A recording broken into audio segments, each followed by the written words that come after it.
Jerusalem lay in ruins. Come, let us rebuild the wall.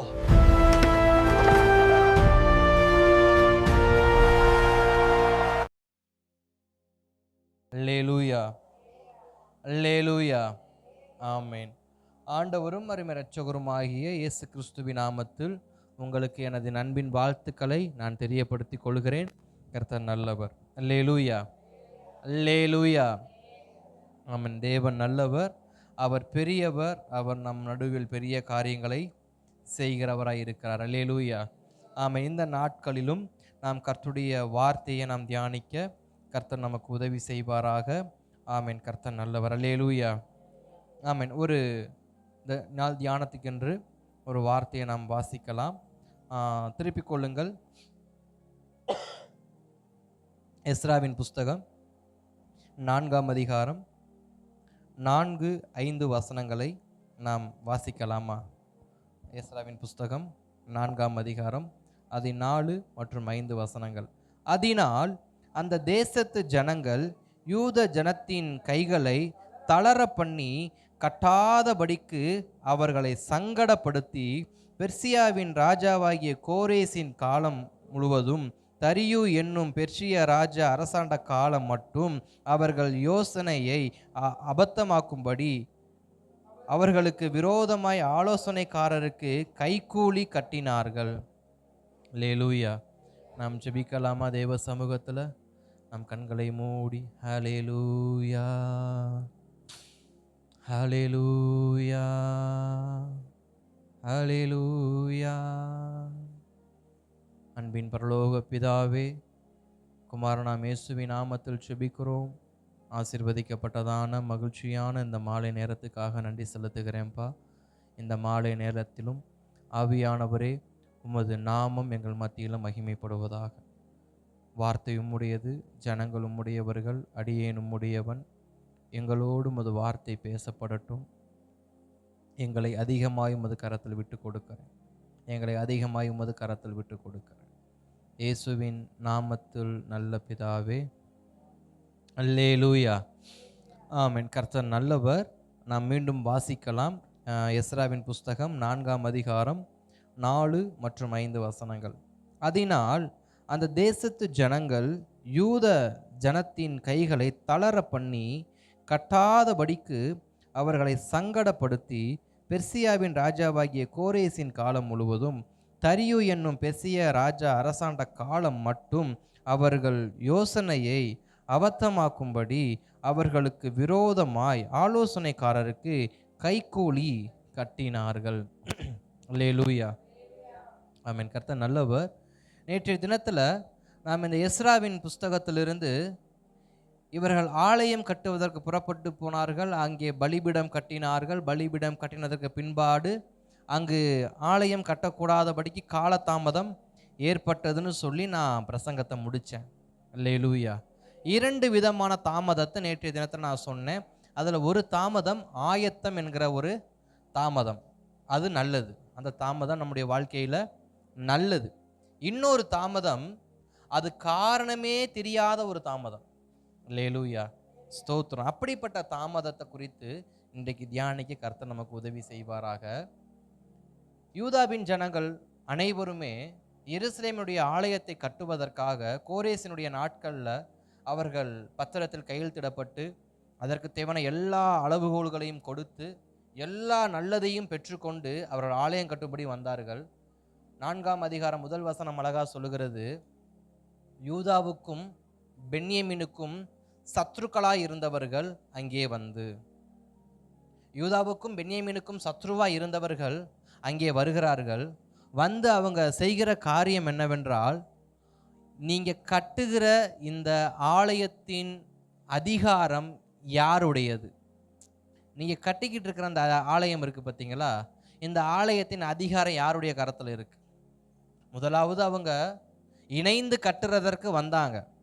ஆனால் ஸ்தோத்திரம், யூதர்கள் கொஞ்சம் தெளிவாயிட்டாங்க. ஏன்னா ஏற்கனவே தேவனுடைய திட்டத்திலிருந்து விலகுனதுனால நம்ம ஏகப்பட்ட பலவீனங்களை பட்டுட்டோம். இதுக்கப்புறமும் திட்டத்திலேருந்து விலகிறது நல்லது கிடையாதுன்னு சொல்லி தேவ திட்டத்துக்கு நேராக என்ன பண்ணுறாங்க?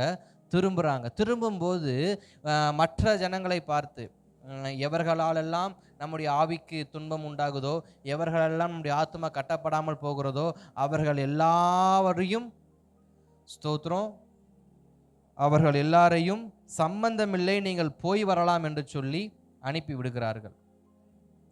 சம்பந்தமில்லை, நீங்கள் போய் வரலாம் என்று அனுப்பி விடுகிறார். இன்றைக்கும் நம்முடைய வாழ்க்கையில் நாம் அநேகருக்கு சம்பந்தமில்லை, நீங்கள் சென்று வரலாம், எங்கள் தேவன் எங்களை பார்த்து கொள்வார் என்று நாம் வாக்குறுதி கொடுத்துருப்போம். அப்படி சொன்ன இவங்க என்ன காரியம் செஞ்சாங்க அப்படின்னா, இவங்க கர்த்தருடைய ஆலயத்தை கட்டாமல் இவங்க போக மாட்டாங்க, இவங்களை ஏதாவது ஒன்று பண்ணணுமேன்னு சொல்லி நேராக ராஜாவுக்கு லெட்டர் எழுதுறாங்க. அன்றைக்கு பெர்சியாவின் ராஜ்யம் மாகாணமாய் பிரிக்கப்பட்டிருந்துச்சு. இங்கே ஒரு மாகாணம், அங்கே ஒரு மாகாணம், ஒரு மாகாணத்துக்கு ஒரு அதிபதி, ஒரு தலைவன், ஒரு ஆளுநர் என்று சொல்லி வைத்திருந்தாங்க. அப்படிப்பட்ட ஒரு ஆளுநருக்கு நேராக இவங்க லெட்டர் எழுதுறாங்க. ஒரு ஆளுநருக்கு நேராக இவங்க லெட்டர் எழுதுறாங்க. நதிக்கு அப்புறத்தில் இருக்கிறதான அந்த ஆளுநருக்கு லெட்டர் எழுதுறாங்க.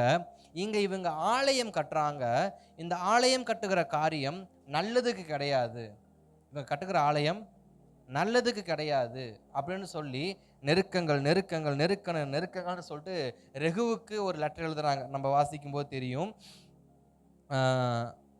6, 7, 8, 9 வசனங்கள்லாம் வாசிக்கும் பொழுது அங்கே அவங்க ஒரு லெட்டர் எழுதுறாங்க. 7வது வசனத்தை நான் வாசிக்கிறேன்.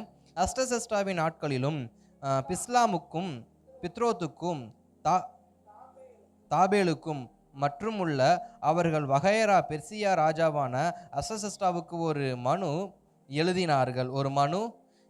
அந்த மனு சீரிய எழுத்திலும் சீரிய பாஷையிலும் எழுதியிருந்தது. நான் நேற்றைய தினத்திலே நான் ஒரு காரியத்தை சொன்னேன். இவர்கள் இப்போ மீதி இருக்கிற இஸ்ரவேலர்கள் எப்படிப்பட்ட ஒரு வாழ்க்கையை வாழ்ந்துட்டு இருந்தாங்க அப்படின்னா, ஒரு கலப்புள்ள வாழ்க்கை. அந்த கலப்புல இப்போ யாரும் இருக்கிறா? சீரியர்களும் இருக்கிறாங்க, சமாரியர்கள் இருந்தாங்க, இப்போ சீரியர்களும். சீரிய பாஷை, சீரிய எழுத்தை நம்ம என்ன பண்ணுகிறோம், நம்ம பார்க்கிறோம். இப்போ இப்படிப்பட்ட ஒரு கலப்புல இருக்கும்போது இவர்கள் எழுதுறாங்க, சீரிய மொழியில இவங்க ஒரு லெட்டர் எழுதுறாங்க. அந்த லெட்டர்ல என்ன எழுதுறாங்கன்னா, ஆலோசனை தலைவனாகிய ரெகுமுக்கும் கணக்கனாகிய சிம்சாய்க்கும் மற்றும் உள்ள அவர்கள் வகையராவையும் தீனாவியினர் அபர்ஷத் அப்படின்ற அங்கே ஒரு நிறைய பேர் வரும்.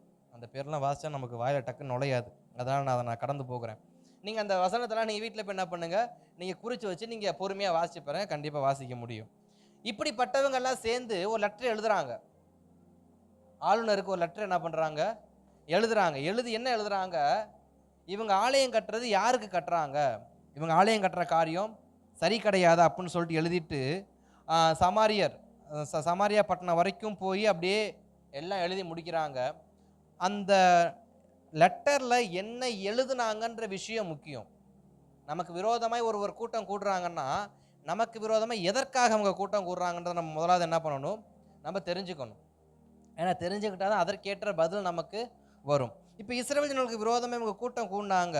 இப்போ 11வது வசனம் சொல்லப்படுகிறது, அவர்கள் அஸ்டசஸ்டா என்னும் ராஜாவுக்கு அனுப்பினதான மனுவின் நகலாவது நதிக்கு இப்புறத்தில் இருக்கிற உமது அடியார் முதலானவர்கள் அறிவிக்கிறது என்னவென்றால், இப்போ நகல்ல என்ன எழுதியிருக்கிறாங்கன்னா, முதல் காரியம், உம்மிடத்திலிருந்து எங்களிடத்திற்கு வந்த யூதர்கள் எருசலேமில் கூடி கலகமும் பொல்லாப்புமான அந்த பட்டணத்திற்கு அஸ்திபாரங்களை இணைத்து அதன் மதில்களை எழுப்பி கட்டுகிறார்கள் என்பது ராஜாவுக்கு அறியலாகாது. ராஜாவுக்கு தெரியுமா? இப்போ இவங்க எப்படி கேட்குறாங்க, அறியலாவதாக ராஜாவுக்கு தெரியப்படுத்துகிறோம். எப்படி தெரியப்படுத்துகிறாங்க, நீங்கள் உங்கள் தேசத்துலேருந்து ஆலயம் கட்டும்படி வந்த இவங்க யார் அப்படின்னா, இவங்க கலகம் உண்டாக்குற ஒரு கூட்டம். இவங்க யாரு? கலகம் உண்டாக்குற ஒரு கூட்டம். இவர்களை நம்பி நீங்கள் எப்படி ஆலயம் கட்டுவதற்கு அனுமதி கொடுத்தீங்க? ஃபஸ்ட்டு கேள்வி, இவங்க கலகம் உண்டாக்குறவங்க, இவங்க பொல்லாப்பு செய்கிறவங்க. யாருக்கு கலகம் மூட்டினாங்க, யாருக்கு பொல்லாப்பு செஞ்சாங்கன்னா, நேபுகாத் நேச்சருடையதான நாட்களில் எசேக்கியா என்கிற ராஜா கலகம் உண்டாக்குனார். ரெண்டு ராஜாக்கள் 18ஆம் அதிகாரம் 17வது வசனம் குறித்து வச்சுக்கொள்ளுங்க. எசேக்கியா ராஜா அடுத்து யோயாக்கீம் என்கிற ராஜா 2 ராஜாக்கள் 24ஆம் அதிகாரம் 1 வசனத்துல பார்க்கறப்ப அங்க அவன் ஒரு கலகம் உண்டாக்குவான். மூன்றாவது சிதைக்கியா ராஜா 2 ராஜாக்கள் 24ஆம் அதிகாரம் 20வது வசனம். இந்த கலகம் உண்டாக்கினார்கள் என்று சொன்னா நாங்கள் கீழ்ப்படிவோம் என்று சொல்லி அவர்களுக்கு கீழே, யாருக்கு கீழே? நேபுகாத்நேச்சருக்கு கீழே நாங்கள் உமக்கு கீழ்ப்படிந்து நாங்கள் இந்த ஆளுகை செய்கிறோம் என்று விட்டு கொடுத்தவர்கள் பின் நாட்களில் கலகம் உண்டாக்குறான். ஆனால் உனக்கு கீழ்ப்படிய மாட்டேன், நான் உன் பேச்சை கேட்க மாட்டேன், நீ என் பேச்சை கேட்கணும்னு சொல்லி இப்படி அவங்க கலகம் உண்டாக்குற ஜனங்கள். அதனால் இவர்கள் கட்டுகிற ஆலயங்களை வந்து நீங்கள் என்ன பண்ணக்கூடாது, அனுமதிக்க கூடாதுன்னு சொல்லி அந்த காலங்களை அவங்க சுட்டி காட்டுறாங்க. இன்றைக்கு நம்முடைய வாழ்க்கையில் நாம் முந்தி சில தவறான காரியங்கள், சில பயமுறுத்துகிற காரியங்கள், சில மிரட்டலான காரியங்கள் எல்லாம் என்ன பண்ணியிருப்போம், நாம் செய்திருப்போம். அந்த காரியங்கள் எல்லாம் எப்போ தெரியுமா வெளியே கொண்டு வருவாங்க? நாம் என்றைக்கு மனம் திரும்பி தேவ சமூகத்தில் அமருகிறோமோ அன்றைக்கு அதை மேற்கோள் காட்டி நம்மை குற்றப்படுத்துவார்கள். அல்லேலூயா. இதெல்லாம் எப்போ நடக்குதுன்னா கிமு 700, 600, 589 இந்த 3 காலகட்டத்தில் நடந்தது. சொல்லப்போனால் தோராயமோ 70 ஆண்டு காலத்திற்கு முன்பாக. எத்தனை வருஷத்துக்கு முன்னாடி? 70 வருஷத்துக்கு முன்னாடி எசேக்கியா செய்த கலகம், சிதைக்கியா செய்த கலகம், யோயாக்கீம் அவன் செய்த கலகத்தெல்லாம் 70 வருஷத்திற்கு பிற்பாடு இந்த எருசலேமுக்குள்ள கலந்திருக்கிற சீரியர்களும் சமாரியர்களும்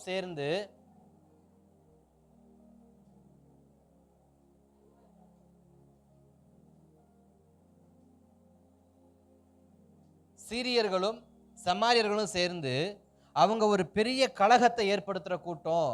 இவங்க ஆலயம் கட்டக்கூடாது. இவங்க ஆலயம் ஏன் கட்டக்கூடாதுன்னா, இப்போ சமாரியரும் சீரியரும் எருசலேம் முழுக்க எதை பரப்பி இருக்கிறாங்க? அவங்களுடையதான கொள்கையை, அவங்களுடையதான வழிபாட்டுகளை, அவங்களுடையதான நம்பிக்கை, இப்படி எல்லாமே அவங்க நம்பிக்கைக்குள்ளே எருசலேம் வந்துருச்சு. இப்போ அவங்க நினைக்கிறாங்க, இப்போ இந்த எருசலேம் முழுவதும் நமது கட்டுப்பாட்டுக்குள்ள, இந்த எருசலேம் எல்லை முழுவதும் நமது கட்டுப்பாட்டுக்குள் வந்துருச்சு நினைக்கும் போது இப்போ யூதர்கள் உள்ள வராங்க. இன்றைக்கு அநேக நேரங்களில் நாம் மறந்த காரியங்களை கர்த்தர் நமக்கு ஞாபகப்படுத்துவார். நமக்கு சில ஆசீர்வாதங்கள் வர வேண்டியது இருந்திருக்கும். அந்த ஆசீர்வாதங்கள் நமக்கு வராதபடிக்கு சில தடைகள்னால நம்ம அதை மறந்துருப்போம், அல்லது அதை விட்டு விலகி போயிருப்போம். சில நாட்களுக்கு பிற்பாடு கர்த்தர் அதை ஞாபகப்படுத்துவார். உனக்கு இங்கே ஒரு பங்கு இருக்கு, உனக்கு ஞாபகம் இருக்கா? உனக்கு இங்கே ஒரு ஆசீர்வாதம் இருக்கு, உனக்கு ஞாபகம் இருக்கா? அது உனக்குரிய பங்கு, உனக்குரிய சுதந்திரம், அதை போய் நீ எடுத்துக்கன்னு சொல்றப்ப நம்ம இல்லைன்னு சொல்லி 70 வருஷம் நம்ம இல்லைன்னு நம்முடைய இடத்த பங்கு போட்டு கூறு போட்டு பட்டா போட்டாங்க பார்த்தீங்களா? இப்போ பட்டா போடுறவங்களாம் ஒரு பீதி வந்துருச்சு. போனவன் திரும்பி வந்துட்டான். இப்போ இவன் திரும்பி வந்ததுனால என்ன ஆகி போச்சு? என் கனவெல்லாம் மண்ணா போச்சு. யாருடைய கனவு மண்ணா போச்சு? சமாரியாருடைய கனவும் சீரியாவுடைய கனவும் மண்ணா போச்சு. இப்படி கனவை மண்ணாக்குனதுனால அவங்களை எப்படியாவது பழி தீக்கணும், அவங்க மேலே பொய் குற்றம் சாட்டணும். அதாவது பொய் குற்றம்னாக்க முன்னாடி நடந்துச்சு, இவங்க சொன்னதெல்லாம் உண்மைதான். எசேக்கியா கலகம் உண்டாக்குனது, சிதைக்கியா கலகம் உண்டாக்குனதெல்லாம் உண்மைதான். ஆனால் அதுக்கெல்லாம் தண்டனை அனுபவிச்சிட்டாங்க 70 வருஷமா.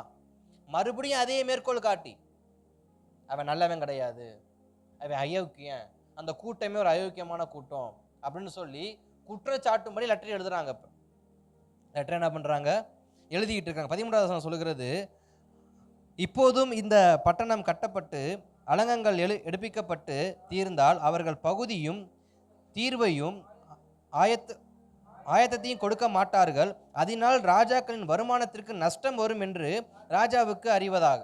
இப்போ 2வது பாயிண்ட் என்ன மென்ஷன் பண்ணுறாங்க? முதல் பாயிண்ட், இவங்க கலகம் உண்டாக்கின கூட்டம். மறுபடியும் இவங்களை நீங்கள் கட்டினீங்கன்னா, இவங்க கிட்ட நீங்கள் ஆலயம் கட்டுவதற்கு இவங்களுக்கு அடிமைத்தனத்திலிருந்து விடுதலை கொடுத்தீங்கன்னா இவங்க மறுபடியும் அதை தான் உண்டாக்குவாங்க, கலகம் உண்டாக்குற கூட்டம்னு முதல் குற்றச்சாட்டு. இப்போ 2வது குற்றச்சாட்டு என்ன வைக்கிறாங்க? இவங்க வந்து என்ன பண்ண மாட்டாங்க, நமக்கு வரி கட்ட மாட்டாங்க. இவங்க நமக்கு என்ன பண்ண மாட்டாங்க, வரி கட்ட மாட்டாங்க. வரி கட்டாதனால ராஜாவோட அரண்மனைக்கு என்ன ஆகும், நஷ்டம் உண்டாகும். 2வது பாயிண்ட் எழுதி வைக்கிறாங்க. 3வது பாயிண்ட், இப்போதும் நாங்கள் அரண்மனை உப்பு திண்டிருக்கிறபடியினால். இப்போ இந்த கூட்டம் தங்களை எப்படி காண்பிக்கிறாங்க? 3வது லைன்ல, நாங்கள் உமக்கு நன்றி விசுவாசம் உடையவர்கள். யாருக்கு? பெர்சியாவுக்கு நன்றி விசுவாசம் உடையவர்கள். இந்த கூட்டத்துக்குள்ள யார் கலந்துருக்கிறா? இஸ்ரவேலர்களும் கலந்துருக்கிறாங்க. ஒரு தேவனுடைய மகிமை வெளிப்படக்கூடாது என்று சொல்லி என்னென்ன காரியங்கள், ஏன்னா மகிமை வெளிப்படுவதற்கு, அந்த மகிமை வெளிப்படுறதுக்கு நம்ம என்ன பண்ணோம்? இன்னைக்கு நம்ம ஒரு ஆலயம் கட்டுகிறோம், அல்லது ஒரு ஊழியம் செய்கிறோம், அல்லது ஒரு சுவிசேஷம் சொல்ல போகிறோம் அப்படின்னாக்க நாம் எப்படிப்பட்டவங்களா இருப்போம்? என்னுடைய பழையவைகள் எல்லாம் ஒளிந்து போயின, எல்லாம் புதிதாய் மாறின. நாங்கள் எங்கள் தேவனுக்கென்று நாங்கள் ஒரு புதுப்பிக்கிற வாழ்க்கை என்ன பண்ண போறோம்னா, இவங்க எதுக்கு தான் வராங்க?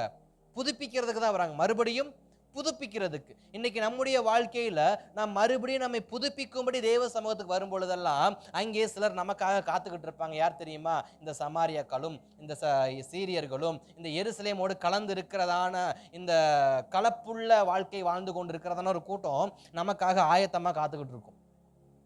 எப்படி காத்துக்கிட்டு இருக்கோம்?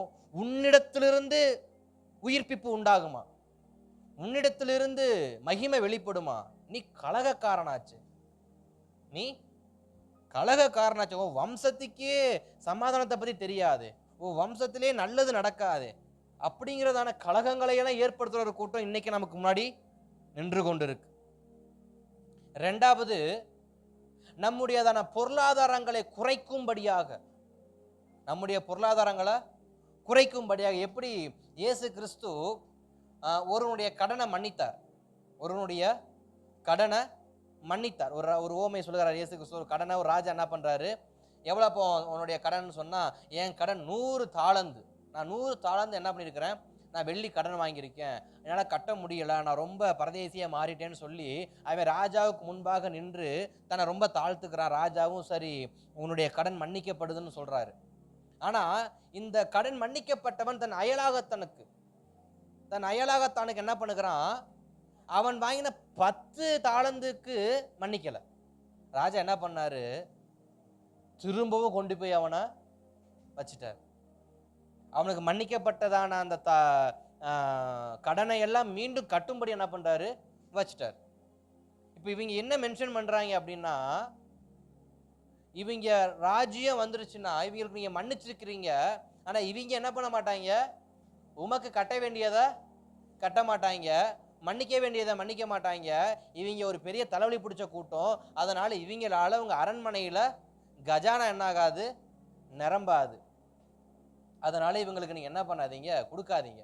இன்றைக்கு நம்முடைய பொருளாதாரத்துல கை வைக்கிற கூட்டம் இருக்கு, பொருளாதாரத்துல கை வைக்கிற கூட்டம் இருக்கு.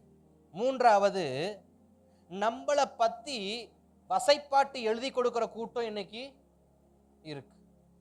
நம்மளை குறிச்ச வசைப்பாட்டு என்ன பண்ணுவாங்க, நல்லா எழுதுவாங்க. எப்படி எழுதுவாங்க, என்னைய யாருக்கு பிடிக்காதோ, என்னைய பிடிச்சவங்க ஒரு 2 பேர்னா, பிடிக்காதவங்க ஒரு 3 பேர் என்ன பண்ணுவாங்க இருப்பாங்க. பிடிச்சவங்க கிட்ட போய் என்னைய பத்தி குறை சொன்ன என்ன பண்ணுவான், அவன் திருந்திட்டா நீ மரியாதையை ஓடிடும். பிடிக்காதவன்கிட்ட போய் குறை சொன்ன என்ன பண்ணுவான், இன்னும் கொஞ்சம் வச்சு செய்வாங்க நம்மள. இப்ப இவங்க யாருக்கு லெட்டர் எழுதுறாங்க, இப்ப தரியு ஆண்டு கொண்டு இருக்காரு. ஏன்னா கோரேசுடைய நாட்கள் முடிஞ்சிருச்சு, இப்ப தரியு அரசாட்சி பண்ணிட்டு இருக்காரு. இப்ப லெட்டர் எழுதுறாங்க, இவங்களை விட்டீங்கன்னா இவங்க வாழ விட மாட்டாங்க. நாங்க உமக்கு உப்பு தின்றுக்கிறோம், தண்ணி குடிச்சிருக்கிறோம், தவளை வாங்கியிருக்கிறோம்னு சொல்லி என்னென்ன பில்டப் பண்ண முடியுமோ, யாருக்கு முகஸ்துதி செய்ய முடியுமோ செஞ்சு லெட்டர் எழுதுறாங்க. இவங்க ஆலயம் கட்டக்கூடாது, இவங்க ஆலயம் கட்டவே கூடாதுன்னு சொல்லி லெட்டர் எழுதுறாங்க. அந்த லெட்டரும் நேராக கடல் தாண்டி நதி தாண்டி போய் அங்கேருந்து ஒரு லெட்டர் வருது. 21வது வசனத்துல, இப்பொழுதும் நம்மிடத்தில் இருந்து மறு உத்தரவு பிறக்கும் வரையும் அந்த மனிதன் அந்த பட்டணத்தை கட்டாமல் நிறுத்தி விடும்படி கட்டளையிடுங்கள். இது மனிதனிடத்திலிருந்து வரக்கூடிய வார்த்தை. ஒரு மனிதன் ஒரு மனிதனுக்கு சொல்லுகிறான், அந்த மனிதன் மறுபடியும் சொல்லுகிறான். ஆனா இவர்கள் யாருக்கு லெட்டர் எழுதுனாங்க, தரியுவுக்கு எழுதுனாங்க. தரியு ராஜாவுக்கு லெட்டர் எழுதுனாங்க. ஆனா தரியு கிட்ட இருந்து பதில் வரல. யார்கிட்ட இருந்து பதில் வருதுன்னா, ஆளுநர்கிட்ட இருந்து, அந்த மாகாணத்துக்கு ஆளுநர் இருக்கக்கூடியதான அந்த ஆளுநர்கிட்ட இருந்து லெட்டர் வருது, அந்த பதில் வருது. அதை தான் இங்க நம்ம என்ன பண்றோம் பார்க்கிறோம். இன்னைக்கு நம்ம தியானிக்க போகிற வார்த்தை என்ன அப்படின்னா,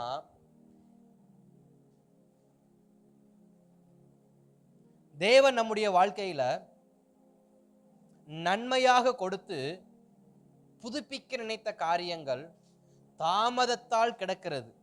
அந்த தாமதங்களை மீண்டும் புதுப்பிக்கிறார். அல்லேலூயா. இதை தான் நம்ம இந்த விஷயங்களை தான் நம்ம கர்த்தருடைய சமூகத்துல நம்ம தியானிக்க போகிறோம். இன்றைக்கு நம்முடைய வாழ்க்கையில பல நன்மைகளை நம்முடைய கரங்கள்ல வாங்கி இருந்தும் ஆனா அதை என்ன பண்ண முடியல, செயல்படுத்த முடியல. நம்முடைய வாழ்க்கையில அதை என்ன பண்ண முடியல, செயல்படுத்த முடியல. காரணம் ஏதோ ஒரு தடை. இப்படிப்பட்ட மனுஷங்களாம் இருக்கிற வரைக்கும் நம்ம வாழ்க்கை என்னைக்கு உருப்பட போகுது? அல்லேலூயா.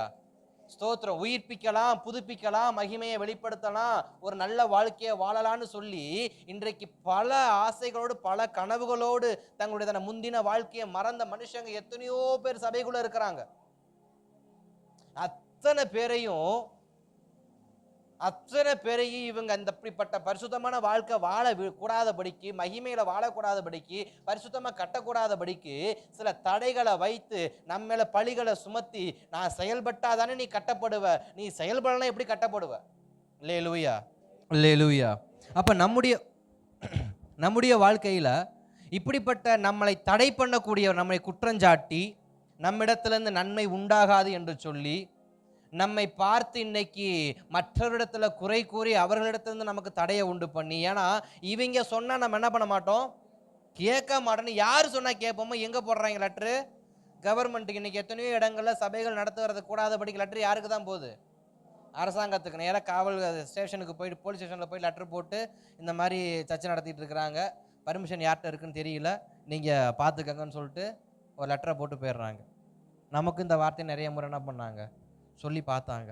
கர்த்தர் நல்லவர். அல்லேலூயா, ஸ்தோத்திரம். அப்போ சில சமயங்களில் நம்மோடு நம்மை கெடுக்கும்படி ஐக்கியப்படுவாங்க. நம்ம கெட்டு போக விரும்பலைன்னு சொன்னால் நம்மளை தடை பண்ண ஆரம்பிச்சிருவாங்க. இன்றைக்கு நம்முடைய வாழ்க்கையில் இருக்கிறது என்னன்னா தடை, அதாவது தாமதம். என்ன தாமதம்? நான் கட்டக்கூடாதபடிக்கு நான் எல்லாவற்றையும் விட்டுட்டேன், நான் எல்லாத்தையும் மறந்துட்டேன், எனக்கு அதெல்லாம் வேண்டாம், நான் உயிர்ப்பிக்கிற காரியங்கள் செய்தா போதும், நான் புதுப்பிக்கிற வேலையை செய்தா போதும், நான் மறுபடியும் கட்டப்பட்டா போதும்னு சொல்லி இன்றைக்கு நான் கர்த்தருடைய சமூகத்தில் வந்திருந்தா, இன்றைக்கு பல நபர்களால் நான் கட்டப்படாதபடிக்கு தடை பண்ணப்படுகிறேன். அந்த தடைகளை உடைக்கிறவர் இன்னைக்கு நமக்கு முன்பாக போகிறார். அல்லேலூயா, ஸ்தோத்திரம். இப்போ ஆலயத்தின் வேலை தடைப்பட்டு, இப்போ தரியுடைய நாட்களில் ஆலயங்கள் கட்டுகிற காரியங்கள் தடைப்பட்டுருச்சு. இப்போ 5ஆம் அதிகாரம் வரும் பொழுது தரியுடைய 2வது வருஷம், தரியுடைய 2வது வருஷம், சொல்லப்போனால் கிமு 520 தரியுடைய 2வது வருஷத்தில் இப்போ ஒரு கர்த்தருடைய வார்த்தை வருகிறது. என்ன வார்த்தை வருகிறதுனா, ஆகாய் என்கிற தீர்க்கதரிசிக்கும் சகரியா என்கிற தீர்க்கதரிசியும் கொண்டு கர்த்தர் தமது ஜனங்களோடு என்ன பண்ணுகிறாரு, பேச ஆரம்பிக்கிறார்.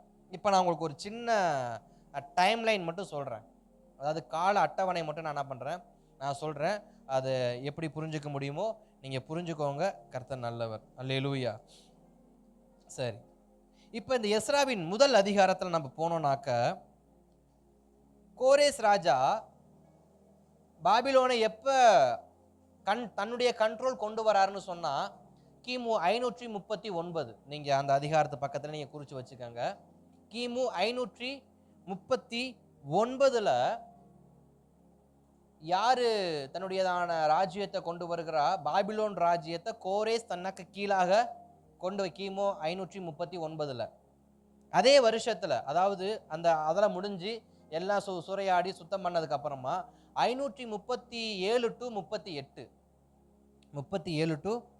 38 அந்த காலகட்டத்தில் தான் இந்த முதல் வசனமானது நமக்கு ஏவப்படுகிறது. கோரேஸ் 1ஆம் ஆண்டு 37 to 38 இந்த 1ஆம் ஆண்டு காலத்தில் தான் கோரேஸ் கர்த்தருடைய மகிமையான ஆலயங்களை கட்டும்படிக்கு ஸ்தோத்திரம் யாருக்கு அழைப்பு, செருபாபேலுக்கு கட்டளை கொடுக்கிறார். எந்த வருஷத்தில்? 537. 537 கட்டளை பிறப்பிக்கப்பட்டு வந்தவங்க ஸ்தோத்திரம் 536 அஸ்திபாரம் போடுகிற வேலைகளை ஆரம்பிக்கிறாங்க. அதாவது பலிபீடம் முதலாவது கட்டுகிறார்கள். அதாவது கிமு அட்டவணை ரிவல்ஸில் தான் வரும். கிமு அட்டவணை ரிவல்ஸில் தான் வரும். நம்முடைய கிபி தான் 1 2 3 4 5ன்னு போகும். கிமு அட்டவணை 5 4 3 2 1 ரிவல்ஸில் தான் வரும். அதனால இதெல்லாம் ரிவல்ஸில் தான் வரும், அதெல்லாம் குழம்பிடாதீங்க. 537 பாபிலோன் விட்டு புறப்பட்டவங்க எருசலேமில் 536 பலிபீடம் கட்டுறாங்க. பலிபீடம் கட்டினவங்க அதிலிருந்து 2 வருஷம் என்ன ஆகுது, காலதாமதம் ஏற்படுது. அதற்கு பிற்பாடு கோரேஸ் ராஜா 530 என்ன பண்ணுறாரு, மரித்து போகிறார். 530 கோரேஸ் ராஜா இவங்க அஸ்திபாரம் போட்டு, அதாவது பலிபீடம் கட்டின 6 வருஷம் கழிச்சு கோரேஸ் ராஜா மரிச்சு போகிறார். இவங்க அஸ்திபாரம் போட்டதுக்கு அப்புறமாவே இங்கே பிரச்சனை என்ன ஆயிடுச்சு, 2 வருஷத்துலேயே பிரச்சனை எழும்பிருச்சு. இப்போ கோரேசுடைய கடைசி காலத்தில் இந்த பிரச்சனைலாம் எழும்புது. இப்போ இந்த பிரச்சனை எழும்பிக்கிட்டே இருக்குது. இப்போ தடை, கோரேசுடைய மரணம் இங்கே இஸ்ரவேல் ஜனங்களுடையதான ஆலயம் கட்டுகிற வேலை நிரந்தரமாக தடை பண்ணப்படுகிறது. 530 முதல் 520 வரைக்கும், 530 முதல் 520 வரைக்கும் இங்கே ஆலயம் கட்டப்படாமல் தடை பண்ணிக்கிட்டே இருக்கிறாங்க. யாருடைய காலத்தை? தரியுடைய காலத்தில் இவங்க ஆலயம் கட்டுகிற காரியங்களை தடை பண்ணிக்கிட்டே இருக்கிறாங்க. இப்போ 520 தான் இவங்க இந்த 5ஆம் அதிகாரம் வருது. 520 தான் தரியு கிட்டேருந்து லெட்டர் வருது. இவங்க ஆலயம் கட்டுறதற்கு பர்மிஷன் கொடுக்கலான்னு சொல்லி தரியுக்கிட்ட இருந்து 520 லெட்டர் வருது. இப்போ நீங்கள் இந்த கால அட்டவணையை பார்க்குறப்ப 537 இல்லை 36னே வச்சுக்கோம், பலிபீடம் கட்டின காலத்துலேருந்து நம்ம வச்சுக்கோமே, 536 520 வரைக்கும் எத்தனை வருஷம் குறைஞ்சிருக்கு இடையில? 536 டு 520 ஏறத்தாழ ஒரு 16 வருஷம். ஏறத்தாழ 16 வருஷம் ஆலயம் கட்டுவதற்கு எல்லா சௌகரியமும் இருந்தும் எத்தனை வருஷம் ஆலயம் கட்டாமல் இருந்திருக்கிறாங்க? 16 வருஷம். 16 வருஷமாய் கர்த்தருடைய ஆலயம் கட்டப்படாமல் இருக்கிறதை கர்த்தர் கண்டு, இந்த நீங்க நம்ம வாசிக்கிற இந்த 3ஆம் அதிகாரத்துக்கும் 4ஆம் அதிகாரத்துக்கும் 5ஆம் அதிகாரம் ஆரம்பத்துக்கு இடையில எத்தனை வருஷம் ஓடி இருக்கு? 16 வருஷம். நமக்கு இது பார்க்க ஒரு அதிகாரம் போல நமக்கு என்ன பண்ணலாம், இந்த பக்கத்துலேருந்து இந்த பக்கத்து திரும்பிடலாம். ஆனால் அதுக்குள்ள எத்தனை வருஷங்கள் அடங்கி இருக்குன்னா சுமார் ஒரு 16 வருஷங்கள் அடங்கி இருக்கு. இப்போ 5ஆம் அதிகாரத்தில் நான் மறுபடியும் கர்த்தருடைய வார்த்தைக்கு நேராக வருகிறேன். இப்போ 16 வருஷமாக தடை பண்ணிக்கிட்டே இருக்கிறாங்க. யாரு? இந்த கலப்பு இனமான இஸ்ரவேலரும் சீரியரும் சமாரியாக்களும் சேர்ந்து 16 வருஷமா தடைகள் பண்ணிக்கிட்டே இருக்கிறாங்க. இவங்க ஆலயம் வேலை பார்க்குறப்பெல்லாம் வர்றது நிற்கிறது, ஆலயம் கட்டக்கூடாது. யார் உங்களுக்கு அதிகாரம் கொடுத்தா? அவங்க கொடுத்தாங்களா? இவங்க கொடுத்தாங்க. கோரேஸ் கொடுத்தா இது இன்னைக்கு தரியு தான் அரசாங்கம் பண்ணிக்கிட்டு இருக்காரு. ஏன்னா கோரேஸ் காலத்தில் கொடுத்தது, இப்போ கோரேஸ் இறந்துட்டார், இப்போ தரியு வந்துட்டாரு, நீங்கள் பொய் சொல்கிறீங்க அப்படின்னு 16 வருஷங்கள் ஓட்டுறாங்க. 16 வருஷம் ஓட்டும்போது இங்கே கர்த்தருடைய வார்த்தை 5ஆம் அதிகாரம் 2வது வசனத்தில் ஒரு வார்த்தை சொல்லப்பட்டிருக்கும். அப்பொழுது செயத்திலின் குமாரனாகிய செருபாபேலும் யோசதாக்கின் குமாரனாகிய யெசுவாவும் எழும்பி எருசலேமில் உள்ள தேவனுடைய ஆலயத்தை கட்டத் தொடங்கினார்கள். 16 வருஷம் கட்டாதவர்கள் இப்ப ஏன் கட்ட தொடங்கினாங்க? அல்லேலூயா. நம்முடைய வாழ்க்கையில நம்ம சில சமயங்களில் சில கேள்விகள் கேட்கணும், சில பதில்கள் கிடைக்கும். இத்தனை வருஷம் செயல்படாத காரியம் இப்ப மட்டும் எப்படி செயல்படுது? 16 வருஷங்கள் கட்டப்படாத ஆலய வேலை இப்ப ஆரம்பிக்கிறாங்களே, என்ன காரணம்? நம்ம சில சமயம் நம்ம ஊர்ல கேட்டு பார்ப்போம், பார்த்தீங்களா, என்ன ரொம்ப நாளா கடப்புல கடந்த வேலை திடீர்னு 1 மாசத்துல கட்டி முடிச்சிட்டீங்கன்னு கேட்டால் நம்ம என்ன சொல்லுவோம்? பணம் இல்லை, இப்போ பணம் வந்துருச்சு. அப்போ பணம் இல்லை, வேலை வேகமாக முடிஞ்சிருச்சு. ஆனால் இஸ்ரவேல் கிட்ட எல்லாமே இருந்துச்சு. இஸ்ரவேல் கிட்ட எல்லாமே இருந்துச்சு. என்னென்ன இருந்துச்சு அப்படின்னு சொன்னால், அவங்களுக்கு எதெல்லாம் கொடுத்துருக்குறாங்கன்னா, உப்பு முதற்கொண்டு 6ஆம் அதிகாரத்தில் 9வது வசனத்தை நான் வாசிக்கிறேன். பரலோகத்தின் தேவனுக்கு சர்வாங்க தகன பலிகளிட தேவையான இளங்காளைகள், ஆட்டுக்கடாக்கள், ஆட்டுக்குட்டிகள், கோதுமைகள், உப்பு, திராட்சரசம், எண்ணெய் முதலானவை தினந்தோறும் அவர்கள் சொற்படி தாழ்ச்சி இல்லாமல் கொடுக்கப்பட கடவுது. இதெல்லாம் ஏற்கனவே கொடுத்துக்கிட்டு இருந்ததை அகெயின் கண்டினியூ பண்ணுங்கன்னு சொல்லி தரியு கட்டளை போடுறாரு. இவங்க கிட்ட எல்லாமே இருக்கு. ஏற்கனவே கோரேஸ் என்ன பண்ணிட்டாரு? பரிசுத்தமான பனிமுட்டுகளையும் கொடுத்துட்டாரு. அது போறா குறைக்கு தங்கம், அது போறா குறைக்கு கல் வேலை செய்ய கல், அது இல்லாமல் மர வேலையை செய்ய மரங்கள், எல்லாத்தையும் கொடுத்துட்டார். எல்லாம் இருந்தும் வேலை நடக்கலை. 16 வருஷம் கழிச்சு வேலை ஆரம்பிக்குது.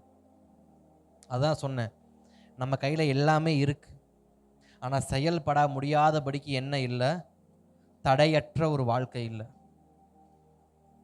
இந்த தடை உடைத்து அவங்க கட்டுகிறதற்கு காரணம் என்ன நான் கேட்டேன்ல, அந்த வசனத்தில் அழகா சொல்லுகிறது, அவர்களுக்கு திடன் சொல்ல தேவனுடைய தீர்க்கதரிசிகளும் இருந்தார்கள்.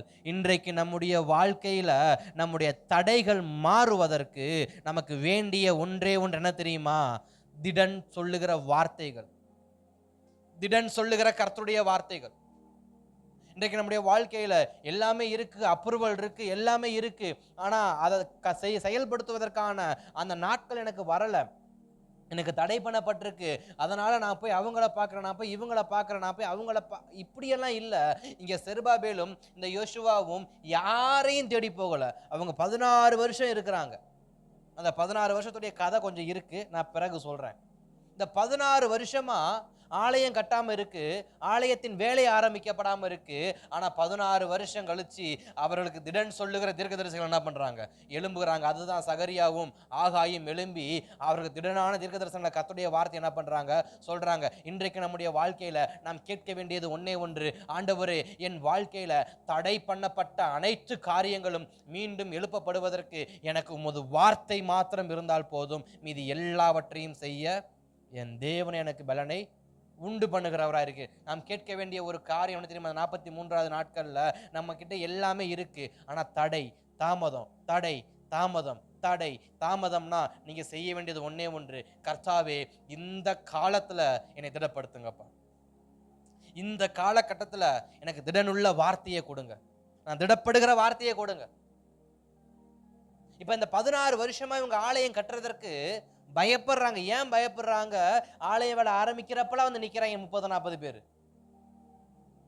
எப்படி கட்டலாம்?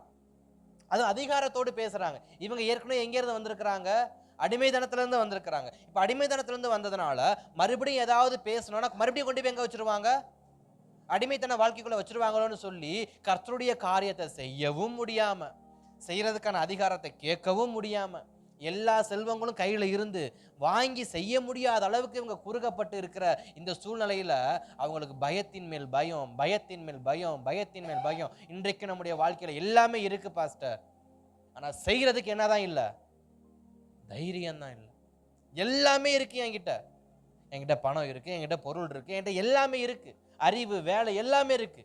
ஆனா தைரியம் மட்டும் எனக்கு என்ன பண்ண மாட்டேங்குது, வர மாட்டேங்குதுன்னா ஸ்தோத்திரம். அன்றைக்கு செருபாபேல் ஆகிய யோசுவாவுக்கு கர்த்தருடைய வார்த்தை வந்தது போல இன்றைக்கும் நாம் கேட்க வேண்டியது, என்னை திடப்படுத்துகிற தீர்க்க தரிசனங்கள் என் வாழ்க்கையில உண்டாகட்டும்பா. அல்லேலூயா. என்னை திடப்படுத்துகிற கர்த்தருடைய தீர்க்க தரிசனமான வார்த்தை இடத்தில் வரும் பொழுது நான் திடப்பட்டு கர்த்தருடைய ஆலயத்தை கட்டுவதற்கு அவங்க என்ன பண்ணாங்களாம்? தொடங்கினார்கள். ஆலயம் கட்டுவதற்கு வேலையை தொடங்கினார்கள். அல்லேலூயா, ஸ்தோத்திரம்.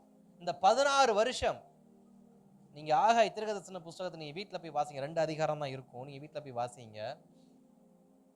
அந்த 2 அதிகாரம் 16 வருஷத்துக்கான ஒரு ஒரு திடப்படுத்துகிற வார்த்தையை அங்க என்ன பண்ணப்படும்? சொல்லப்பட்டிருக்கும். 16 வருஷம் கழிச்சு கர்த்தர் பேசுறாரு தரியோட நாட்கள்ல. என்ன பேசுறாரு அப்படின்னா, என் ஜனங்களே, நான் உங்களை என் ஆலயம் கட்டும்படி தான் என்ன பண்ணேன்? அனுப்புனேன். நீங்க தடை உண்டானதுனால நீங்கள் என் ஆலய வேலையை பார்க்காம உங்க சொந்த வேலையை என்ன பண்ண ஆரம்பிச்சிட்டீங்க? பார்க்க ஆரம்பிச்சிட்டீங்க. அல்லேலூயா. தேவன் நம்முடைய வாழ்க்கையில எல்லா ஆசீர்வாதங்கள் கொடுத்திருந்தும் அதை எப்படி சொல்லலாம் அப்படின்னா, கர்த்தருடைய காரியத்துக்காக கர்த்தருடைய காரியத்துக்காக நம்மிடத்தில் தேவன் கொடுத்த சில ஆசீர்வாதங்களை நாம் வீணான வழியில் என்ன பண்ணக்கூடாது?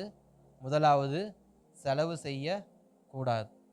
கர்த்தருக்கான ஒரு ஒரு ஒரு பொருத்தனை நான் பண்ணியிருக்கிறேன்னா அது எத்தனை வருஷங்கள் தடையானாலும் அது தடை விலகுகிற வரைக்கும் அந்த பொருத்தனையானது தனியாக எடுத்து வைக்க வேண்டும்.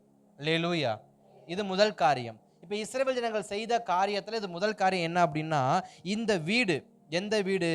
கர்த்தருடைய, அதாவது ஆகாயில சொல்றேன், ஆகாய் 1 அதிகாரம் 4வது வசனத்துல, இந்த வீடு கிடக்கும் போது நீங்கள் மற்ற பாவப்பட்ட உங்கள் வீடுகளில் குடியிருக்கும்படி ஆன காலம் இதுவா? தேவன் கேட்கிற முதல் கேள்வி, தேவனுடைய ஆலயம் இப்படிப்பட்ட இழுபறையில இருக்கிறப்ப நீங்க மற்ற பாவப்பட்ட வீடு கட்டி வாழ்ற காலம் இதுவா? ஏன்னா இவங்களுக்கு என்ன இல்லை? வீடு கிடையாது. இப்ப வீடு கட்டி வாழ்றாங்க. இப்ப அதனாலதான் கர்த்தருடைய வார்த்தை வருது.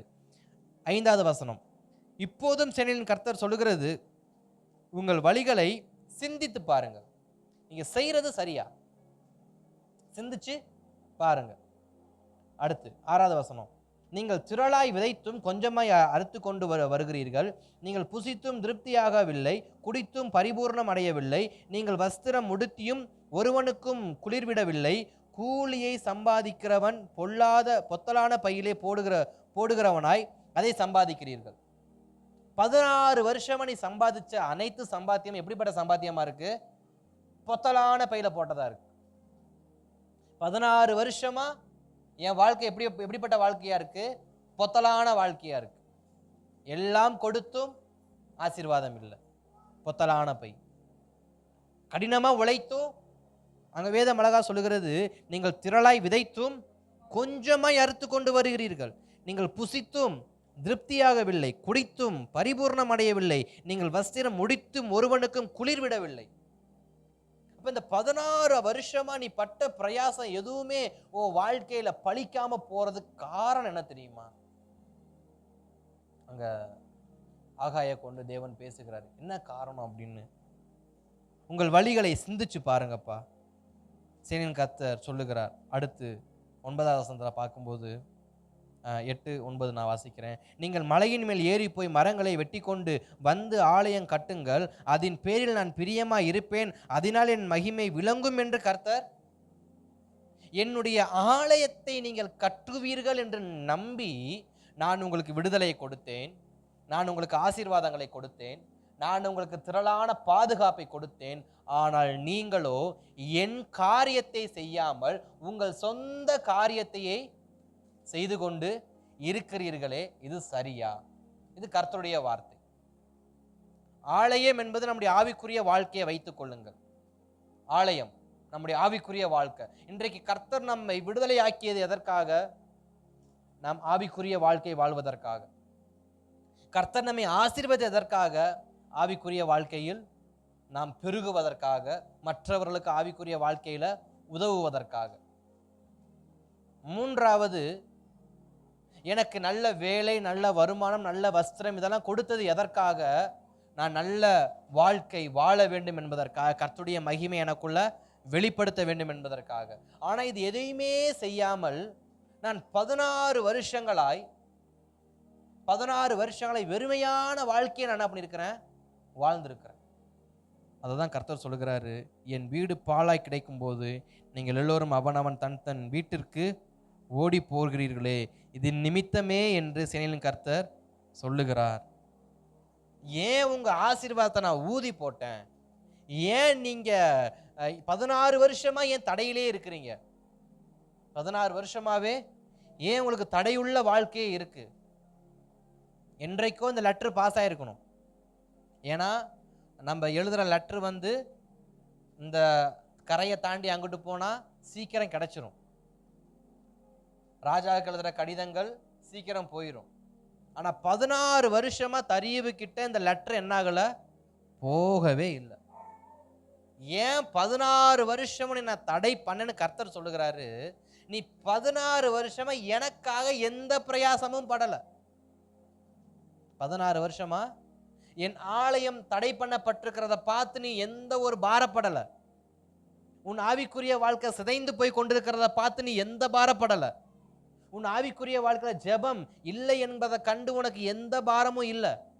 உன்னுடைய பாரம் முழுவதும், உன் நினைவுகள் முழுவதும் சம்பாதிப்பதும், வஸ்திரம் உடுத்துவதும், உணவு சாப்பிடுவதும், சம்பாதித்து பொருளை சேர்த்து வைப்பதுமாகவே உன்னுடைய எண்ணங்கள் முழுக்க இருக்கு. உன் எண்ணங்கள் எதில் இல்லை? உன் எண்ணங்கள் ஆலயம் கட்டுவதில், ஆவிக்குரிய வாழ்க்கை கட்டுவதில், ஆவிக்குரிய குடும்பத்தை கட்டுவதில், ஆவிக்குரிய சபையை கட்டுவதில் உன்னுடைய எண்ணங்கள் இல்லை. உன் எண்ணங்கள் முழுவதும் எதில் சொருகி இருக்கிறது? பணத்திலும், பொருளாதாரத்திலும், வஸ்திரத்திலும், உணவு சாப்பிடுவதிலும். இதுலேயே உன் வாழ்க்கை, உன் எண்ணங்கள் இருக்கிறபடியினால், இதற்குள்ளாகவே உன் எண்ணங்கள் இருக்கிறபடியினால் இந்த 16 வருட தடையை நான் என்ன பண்ண வைத்தேன். 16 வருஷம். இது முதல் காரியம். தேவன் நம்முடைய வாழ்க்கையில் சில சமயங்கள்ல தடையை நீக்காமல் வைத்திருக்கிறார் என்று சொன்னால், நான் என் காரியங்களை விட, அதாவது தேவ காரியத்தை விட என் சொந்த காரியத்துல கொஞ்சம் கவனம் வச்சிருக்கிறேங்கிறது உண்மை. அல்லேலூயா. புரியும்படி சொல்லணும் அப்படின்னா, ஆபிரகாமோடு கர்த்தர் எது வரைக்கும் பேசாம இருந்தாரு? 100 வயதுல பிள்ளைய கொடுத்ததுக்கு அப்புறமா கர்த்தர் ஆபிரகாம்கிட்ட பேசவே கிடையாது. ஏறத்தாழ ஒரு 15 வருஷம் வச்சுக்கலாம். ஏன்னா அங்க ஈசாக்குடைய வயசு சொல்லப்படல. தோராயமா ஒரு 15 வருஷம் வச்சுக்கலாம், அல்லது 20 வருஷம் வச்சுக்கலாம். பிள்ளைய கொடுத்த கர்த்தர் அதுக்கப்புறம் பிள்ளைய குறிச்சு ஆபிரகாமை குறிச்சு ஒத்த வார்த்தை பேசல. ஏன்? அது வரைக்கும் கர்த்தரை குறித்து, கர்த்தருடைய தீர்க்க தரிசனத்தை குறித்து, கர்த்தருடைய வார்த்தையை குறித்து சிந்தித்துக் கொண்டே இருந்தார். யாரு? ஆபிரகாம். எது வரைக்கும்? பிள்ளை பிறக்கிற வரைக்கும். இஸ்ரவேல் ஜனங்கள் பாபிலோன் தேசத்தில் அடிமையா இருக்கிற வரைக்கும் எதை யோசிச்சுக்கிட்டே இருந்தாங்க? ஆலயம் கட்டப்படணும், ஆலயம் கட்டப்படணும், ஆலயம் கட்டப்படணும், ஆலயம் கட்டப்படணும், ஆலயம் கட்டப்படணும். எங்க இருக்கிற வரைக்கும்? பாபிலோன். இப்ப ஆபிரகாம் பிள்ளை பிறக்கிற வரைக்கும் எதுல தான் குறியா இருந்தாரு? என் சந்ததி வானத்த நட்சத்திரத்தை போல இருக்கும், என் சந்ததி வானத்த நட்சத்திரத்தை போல இருக்கும். குறி எதுல இருக்கு? கர்த்தருடைய வார்த்தையில. டெய்லி ஜெபம் பண்ணுவார், டெய்லி பிரயாசப்படுவார். ஆனா இப்போ ஆபிரகாம்கிட்ட யார் பேசல? பிள்ளை பிறந்ததுக்கு அப்புறமா கர்த்தர் பேசல. இப்ப 16 வருஷமா ஆண்டவருடைய வார்த்தை யாருக்கு வரல? கர்த்தருடைய ஆலயத்தை கட்டும்படி வந்தான இஸ்ரவேல் ஜனங்களுக்கு கர்த்தருடைய வார்த்தை வரல. ஏன் வரல? நீ என் காரியத்தை சிந்திப்பதை விட உன் காரியத்தையே அதிகமாய் சிந்திக்கிறாய். வார்த்தை யாருக்கு நேரா வருகிறது என்று தெரியல. எனக்கும் வருகிறது, நம் எல்லோருக்கும் வருகிறது. நாம் அதிகமாய் நமக்காகவே சிந்தித்துக் கொண்டிருக்கிறோம், நம் காரியத்தை சிந்தித்துக் கொண்டிருக்கிறோம், நம் விருப்பத்தை பூர்த்தி செய்ய விரும்புகிறோம். நம்முடையதான சொந்த காரியங்களை, நாளைய தினத்தை குறித்து கவலைப்படாதிருங்கள்னு சொன்னாதான் தீபாவளிக்கு என்ன ட்ரெஸ் வாங்குறது, நியூ இயருக்கு என்ன புடவை வாங்குறது, இதெல்லாம் எப்ப யோசிக்கிறோம்? மே மாசத்துல உட்காந்து. அது டிசம்பர் மாசம் வரும், ஆனா யோசனை எப்ப வருது? மே மாசமே. அப்ப எதிர்காலத்தை குறித்து தேவனுக்காய் சிந்திக்கிற சிந்தனையை விட நம்முடைய சொந்த சிந்தனைகளே இன்னைக்கு அதிகமா இருக்கு. அதுதான் இஸ்ரவேல் ஜனங்களுக்கு தேவன் காமிச்சு கொடுக்கிறாரு. நீ உனக்கு வீடு கட்டுன, உன்னுடைய தோட்டத்தை நீ போட்ட, உன்னுடைய வயலை நீ விவசாயம் பண்ண, நீ ஆரோக்கியமா இருந்த. ஆனா உன் ஆசீர்வாதப்புறம் நான் என்ன பண்ணேன்? பூன்னு ஊதி போட்டேன். ஏன் ஊதி போட்டேன்னா, உன்னைய கூட்டு வந்தது உன்னை கட்டுறதுக்காக அல்ல, என் ஆலயத்தை கட்டுறதுக்கு. என்னைய தேவன் உலகத்திலிருந்து ரட்சிப்பு கொடுத்து அழைத்து வந்தது இந்த வாழ்க்கை எதுக்குன்னா, நான் சொகுசான வாழ்க்கை வாழ்றதுக்காக அல்ல, தேவராஜ்யத்தை கட்டுறதுக்காக. அல்லேலூயா. இன்றைக்கு கர்த்தர் நமக்கு விடுதலை கொடுத்தது எதற்காக? பலவீனத்திலிருந்து விடுதலை எதற்காக? பொருளாதாரத்திலிருந்து விடுதலை எதற்காக? இதெல்லாம் எதற்காகனா, அவர் ராஜ்யம் கட்டப்பட, அவர் நாமத்தை மகிமைப்படுத்த, என் பிரஸ்தாபம் வெளிப்பட அல்ல, தேவ மகிமை வெளிப்பட. ஆனா இந்த இஸ்ரவேல் ஜனங்கள் தடை வந்துருச்சு, ஓகே, இப்ப தடை வந்துருச்சு, தடைகள் அப்புறப்பட வேண்டும் என்று பிரயாசப்படல. தடைகள் உடையும் போது உடையட்டும், நம்ம வாழ்க்கையை நம்ம என்ன பண்ணுவோம் பார்ப்போம். அததான் 10வது வசனத்தில் சொல்லப்படுகிறது. ஆகையால் உங்கள் மேல் இருக்கிற வானம் பனியை பெய்யாமலும் பூமி பலனை கொடாமலும் போயிற்று.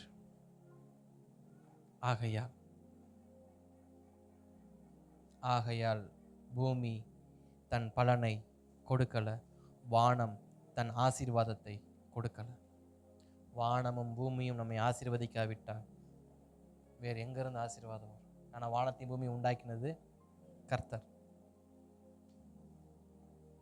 அதுக்கப்புறம் தான் தேவன் சொல்றாரு 11வது வசனத்துல, நான் நிலத்தின் மேல், மலைகளின் மேலும், தானியத்தின் மேலும், புது திராட்சை ரசத்தின் மேலும், எண்ணெயின் மேலும், பூமியின் விளைகிற எல்லாவற்றின் மேலும், மனுஷரின் மேலும், மிருகங்களின் மேலும், கைப்படும் அனைத்தின் மேலும் வறட்சியை வருவித்தேன். எல்லாமே இருந்து எல்லாமே இழந்து போகிறோம். எல்லாமே இருந்து எல்லாத்தையும் இழந்து போகிறோம். நாம் ஏற்கனவே எப்படிப்பட்டவங்களா இருந்தோம்? ஒன்றுமே இல்லாதவர்களா இருந்தோம். இந்த இஸ்ரவேல் ஜனங்கள் ஏற்கனவே எப்படிப்பட்டவங்களா இருந்தாங்க? ஒன்றுமே இல்லாதவர்களா இருந்தாங்க. ஒன்றுமே இல்லாதவர்களுக்கு இப்ப தேவன் எல்லாத்தையும் கொடுக்கிறார். ஒன்றுமே இல்லாதவங்களுக்கு தேவன் எல்லாத்தையுமே கொடுத்தாங்க. எல்லாத்தையும் கொடுத்து இப்ப மறுபடியும் எல்லாத்தையும் இவங்க எப்படிப்பட்டவங்களா இருக்கிறாங்க? மீண்டும் மீண்டும் இழந்து போகிறவர்களாகவே இருக்கிறாங்க. ஏன்? என் வாழ்க்கையில இழப்பு மட்டுமே உண்டாகிட்டு இருக்கு. எவ்வளவு பிரயாசப்பட்டாலும் இழப்பு மட்டுமே, எவ்வளவு பிரயாசப்பட்டாலும் இழப்பு மட்டுமே. ஏன்? நான் எனக்கானதை சிந்திக்கிறேனே தவிர நான் தேவராஜ்யத்துக்கானதை என்ன பண்ணல, துளி அளவு நான் சிந்திக்கல. எப்பொழுதும் எனக்கு என்னை குறித்து கவலை, எப்பொழுதும் எனக்கு என் பிள்ளையை குறித்து கவலை, எப்பொழுது எனக்கு என் பேரன் என் பேத்தியை குறித்து கவலை, எப்பொழுது என் வீட்டை குறித்து கவலைனா, தேவன் அழைத்தது உன் வீட்டை குறித்து கவலைப்பட அல்ல. உன் வீட்டை கட்டுவது கர்த்தர். உன் வீட்டை கட்டுவது தேவ ராஜ்யத்தை கட்டும் தான் கர்த்தர் நம்மளை அழைத்தாரே தவிர, இங்க வந்து குடும்பத்தை என்ன பண்ணக்கூடாது, கட்டுற வேலைய அதை கர்த்தர் பார்த்துக்குவார். அதனாலதான் நான் இந்த ஜெப நாட்கள் ஆரம்பிக்கிறப்ப தாவீதை குறித்து நிறைய பிரசங்கம் பண்ண காரணமே அதான். தாவீதுடைய நோக்கம் முழுக்க என்ன? ஆலயம் ஆலயம் ஆலயம், தேவராஜ்யம் தேவ மகிமை, தேவராஜ்யம் தேவ மகிமை. அவன் தாவீது ராஜ்யத்தை யாரு கட்டினா? தாவீது குடும்பத்தை யாரு கட்டினா? தாவீது குடும்பத்தை அந்த நெருக்கடியை யாரு கட்டினா? தாவீது குடும்பத்தை அந்த பிளவுகளை யாரு சரி செஞ்சா? தாவீது குடும்பத்தை அடுத்த அரியணை ஏறுவதற்கு தாவீது சாலமனை தேர்வு செஞ்சோம், அங்க இன்னொருத்த வந்து நிக்கிறான். இவ்வளவு பிரச்சனையும் தாவீது போய் என்ன பண்ணல, ஃபேஸ் பண்ணல. தாவீதுக்காக கர்த்தர் ஃபேஸ் பண்ணார். தாவீதுடைய ஒரே ஒரு நோக்கம் என்ன தெரியுமா? தேவ ராஜ்யம் கட்டப்படணும், அதற்காக நான் பிரயாசப்படணும். ஆடு மேய்க்கிறவன் அரசனாக்குனது ஆட்சி செய்யறதுக்கு இல்லைங்க, தேவ ராஜ்யத்தை வெளிப்படுத்துவதற்கு. இன்றைக்கு நமக்கு தேவன் சில ஆட்சிகளை கொடுக்கிறாருன்னு வச்சுக்காங்க, நம்ம ஆட்சியில் உட்காந்து என்ன பண்ணக்கூடாது, நம் அதிகாரத்தை காண்பிக்க கூடாது. என்னை இந்த பதவியில் தேவன் உட்கார வைத்திருக்கிறார் என்றால் என் தேவனுக்காய் ஏதாயிலும் ஒன்றை நான் கண்டிப்பாக செய்ய வேண்டும். அப்ப இஸ்ரவேல் ஜனங்கள் என்ன செஞ்சிருக்கணும், நாம என்ன செஞ்சிருக்கணும்? ஏன் இன்னைக்கு ஆசீர்வாதங்கள் ஊதி போடுற அளவுக்கு போயிருக்கு நம்ம வாழ்க்கையில? நான் எப்பொழுதும் எனக்கானதை தான் சிந்திக்கிறேன். இன்றைக்கு ஒரு தீர்மானம் எடுப்போம். நமக்கானதல்ல, எனக்காக அல்ல, கர்த்தருக்காக. ஒரு பாடல் அழகா இருக்கும், அந்த பாடல் எனக்கு ரொம்ப பிடிக்கும். எனக்காக வாழாமல் உமக்காக வாழ்ந்திட என்னைய உருவாக்குங்கப்பா. ராபர்ட் ராய் அவங்க பாடின பாட்டு நல்லா இருக்கும். நாம் நமக்காக வாழ்ற வரைக்கும் நம்முடைய ஆசீர்வாதம் என்ன பண்ணாது. நாம நினைக்கிறோம் கடினமா உழைச்ச ஆசீர்வாதம் கட்டப்படும், கடினமா நம்ம காரியங்கள் செயல்படுத்தினாக்க வேலைகள் செயல்படும், வேலை நடக்கும், ஆனா ஆசீர்வாதம் நிக்காது. இஸ்ரவேல் ஜனங்கள் வீடு கட்டினாங்க, ஆசீர்வாதம் இருந்துச்சா? இல்ல. அதுக்கப்புறம் தான் கர்த்தருடைய வார்த்தை மறுபடியும் மறுபடியும் வருகிறது. ஜனங்கள் கர்த்தருக்கு முன்பாக பயந்தார்கள். 12வது வசனத்துல கர்த்தரெல்லாம் பேசினதுக்கு அப்புறம் இவங்க எப்படி இருக்கிறாங்க, பேச்சு மூச்சு இல்லாம ஆயிட்டாங்க.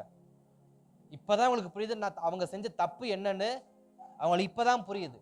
தடை வந்தாலும் நான் கர்த்தருக்காய் பிரயாசப்படுவதை நிறுத்த கூடாது. இதை நம்ம இன்னைக்கு நல்லா புரிஞ்சுக்கணும். என் வாழ்க்கையில எத்தனை தடை வந்தாலும் என் பிரயாசத்தை நான் விட்டுவிடக்கூடாது, என் நோக்கத்தை இழந்து விடக்கூடாது, என் பங்கினை நான் சரியாக செய்வதை நிறுத்திவிடக்கூடாது. தடை வரட்டும், பலவீனம் வரட்டும். அதனாலதான் யோபுவை குறிச்சு இடையில ஒரு டைம் நம்ம பிரசங்கம் கேட்டிருப்போம். பலவீனம் தான் அது ஒரு தடை, பொருளாதாரம் இல்லை அது ஒரு தடை, குடும்பமே இல்லை அது ஒரு பெரிய தடை, ஊர்ல ஒருத்தைய மதிக்கல அது ஒரு தடை. யோபு நடந்து வரப்ப எல்லாரும் எழும்பி நின்று அவருக்கு மரியாதை கொடுப்பாங்க. இப்ப ஊருக்குள்ள இருக்கிறவங்கள அவர் ஒரு மாறி பார்க்கறாங்க, அது ஒரு தடை. இவ்வளவு தடை இருந்தாலும் யோபு எதை விடல, தேவனை மகிமைப்படுத்துவதை விடல. இன்றைக்கு நம்முடைய வாழ்க்கையில எவ்வளவு தடை வரட்டும், தேவனை மகிமைப்படுத்தும். எவ்வளவு தடை வந்தாலும் கர்த்தரை மாத்திரம் மகிமைப்படுத்தி கொண்டே இருக்கும் பொழுது அவர் நிச்சயம் நமது தடைகளை நீக்கி போடுகிறவராய் இருக்கிறார். எப்பொழுது நமது தடையை தேவன் நீக்குகிறார் என்றால், நாம் தடை பண்ணப்பட்ட பொழுதும் நாம் தேவனை மகிமைப்படுத்துகிறோமா, தேவனுக்காக அந்த பிரயாசத்தை நம்ம விடாம பிரயாசப்படுறோமா? சில பேர் இந்த எங்க அக்கா ஒரு தடவை இடையில நான் பேசினேன், எம்ப்ளாய்மெண்ட்டை பதிவு பண்ணுங்கக்கா, ஏன் எம்ப்ளாய்மெண்ட் பதிவு பண்ணாமல் இருக்கிறீங்க, எம்ப்ளாய்மெண்ட்டை ரெனிவல் பண்ணுங்கன்னு சொன்னேன். அதுக்கு எங்கள் அக்கா சொன்ன ஒரு வார்த்தை என்னன்னா, அட போடா தம்பி, கல்யாணத்துக்கு முன்னாடி கல்யாணம் பண்ணி வர வரைக்கும் நான் அப்ளை பண்ணிட்டு தான் இருந்தேன், அதுக்கப்புறம் என்னத்தை அப்ளை பண்ணுறது, நமக்கு எவன் வேலை தர போகிறான், இந்த கிராமத்தில் என்ன பண்ணுவோம், 100 நாள் வேலையை பார்த்துட்டு வயநாடுக்கு போயிட்டு நம்ம வாழ்க்கையை எப்படியே ஓட்டிடலான்னு முடிவு பண்ணிட்டேன்டா. ஆனால் அவங்களுக்கு வயசு ஒரு 35லேருந்து 36 அவ்வளோதான் இருக்கும், ரொம்ப கம்மியான வயசு தான். கேட்டதுக்கு என்ன சொல்கிறாங்க, தொடர்ந்து முயற்சிக்கலை, முயற்சியை விட்டுட்டாங்க. ஏன் விட்டாங்க அப்படின்னா, இதுக்கப்புறம் எனக்கு கிடைக்க போகுதா, இதுக்கப்புறம் எனக்கு ஆசீர்வாதம் வர, இதைத்தான் சாராள் சொன்னா, இதுக்கப்புறம் எனக்கு பிள்ளை பிறக்க போதா. நாம நினைக்கிற இதுக்கப்புறம் கர்த்தர், இதுக்கு அப்புறம் தான் நான் வச்சிருக்கேன் உனக்கு ஆசீர்வாதம்ன்றார் அவரு.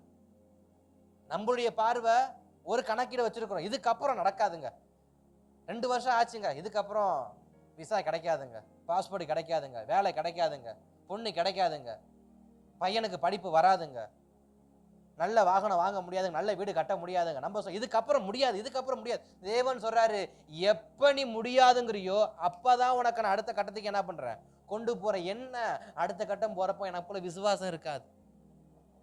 ஏன்னா நம்ம முடியாதுன்னு சொன்னப்பே பூரா விசுவாசம் புஸ்வானமா என்ன ஆயிருச்சு, போயிருச்சு. இப்ப விசுவாசம் இல்லாம அடுத்த கட்டத்துல போய் என்னத்த பண்ண போறோம்? அந்த அடுத்த கட்டத்துக்கு போனாதான் சாராளம்மா. விசுவாசத்தோடு 90 வயசு தாண்டிடுச்சு அந்த அம்மா. இப்ப எங்க தாண்டல, 91க்குள்ள போறப்ப அந்த அம்மாவுக்கு விசுவாசம் செத்து போச்சு. அதனாலதான் சிரிப்பு வருது, அதனாலதான் சிரிப்பு வருது. நாம நினைக்கிறோம் இதுக்கப்புறம் இல்ல இல்ல, எல்லா காரியத்திலும் நாம் நினைப்பதற்கும் நாம் வேண்டுவதற்கும் மிகவும் அதிகமாக கிரியை செய்கிற தேவன் நமக்கு இருக்கிறார். ஏனென்றால் நினையாத நாளிலே மனுஷகுமாரன் இப்பூமியில் வருவார்.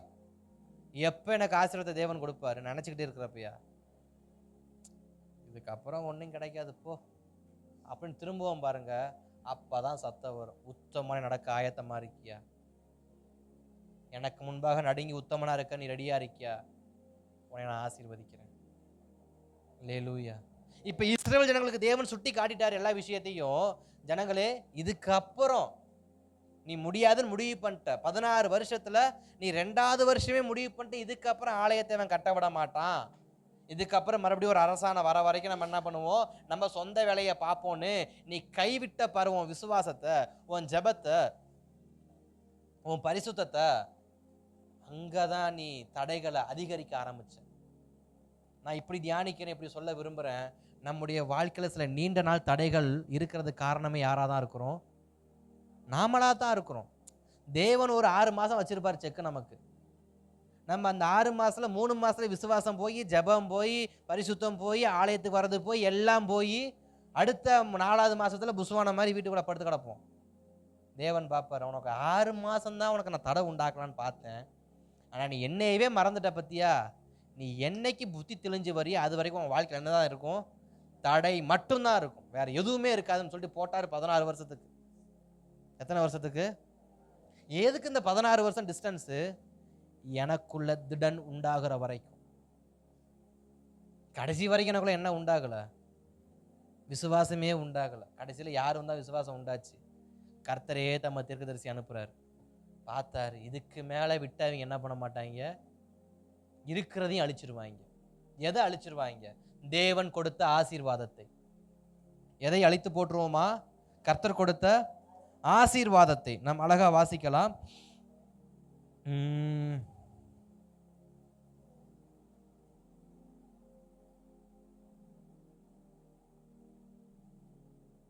ஆமா,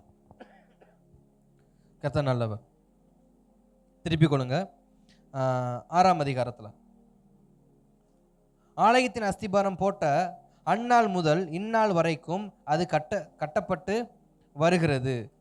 அங்கே வேதம் அழகா சொல்லுகிறது.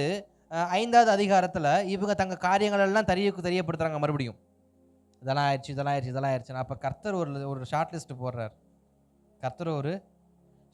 போடுறார். என்ன ஷார்ட் லிஸ்ட் போடுறார் அப்படின்னா, நான் உனக்கு அநேக ஆசீர்வாதங்களை கொடுத்தேன், அதையெல்லாம் நான் எண்ணி பார்த்தா அதில் ஒன்று கூட என்ன இல்லை, மீதமா இல்லை, எங்கே போச்சு? நான் உனக்கு எத்தனை குடம் தண்ணி கொடுத்தேன்? 50 குடம் தண்ணி கொடுத்தேன். தொட்டியில் எத்தனை குடம் தண்ணி வைக்க சொன்னேன்? 50 குடம் தண்ணி வைக்க சொன்னேன். ஆனால் அதில் எத்தனை குடம் தண்ணி தான் இருக்குது? 20 குடம் தண்ணி தான் இருக்குது. 30 குடம் தண்ணியை காணோம். நான் உனக்கு கொடுத்த ஆசீர்வாதத்தில் எத்தனை ஆசீர்வாதத்தை காணோம்? 3இல் 1 பங்கு ஆசீர்வாதத்தை காணோம். எங்கே போச்சு? இதெல்லாம் நான் உனக்கு எதுக்காக கொடுத்தேன்? இந்த ஆசீர்வாதங்களை எல்லாம் நான் எதற்காக கொடுத்தேன்? ஆனால் நீங்கள் எதற்காக அதை பயன்படுத்திக்கிட்டு இருக்கிறீங்க? இன்றைக்கி நம்முடைய வாழ்க்கையில் நமக்கு தேவன் கொடுத்த பல ஆசீர்வாதங்களை நாம் எதற்காக பயன்படுத்திக்கிட்டு இருக்கிறோம்? இப்படி தடைகள் உண்டாயிருச்சுன்னு சொல்லி எல்லாவற்றையும் நம்ம என்ன பண்ணிட்டோம்? நாமளே தீர்த்துட்டோம். நாமளே தீர்த்து போயிட்டோம், தீர்த்து போட்டுட்டோம். வேதத்தில் வாசிக்கலாமா?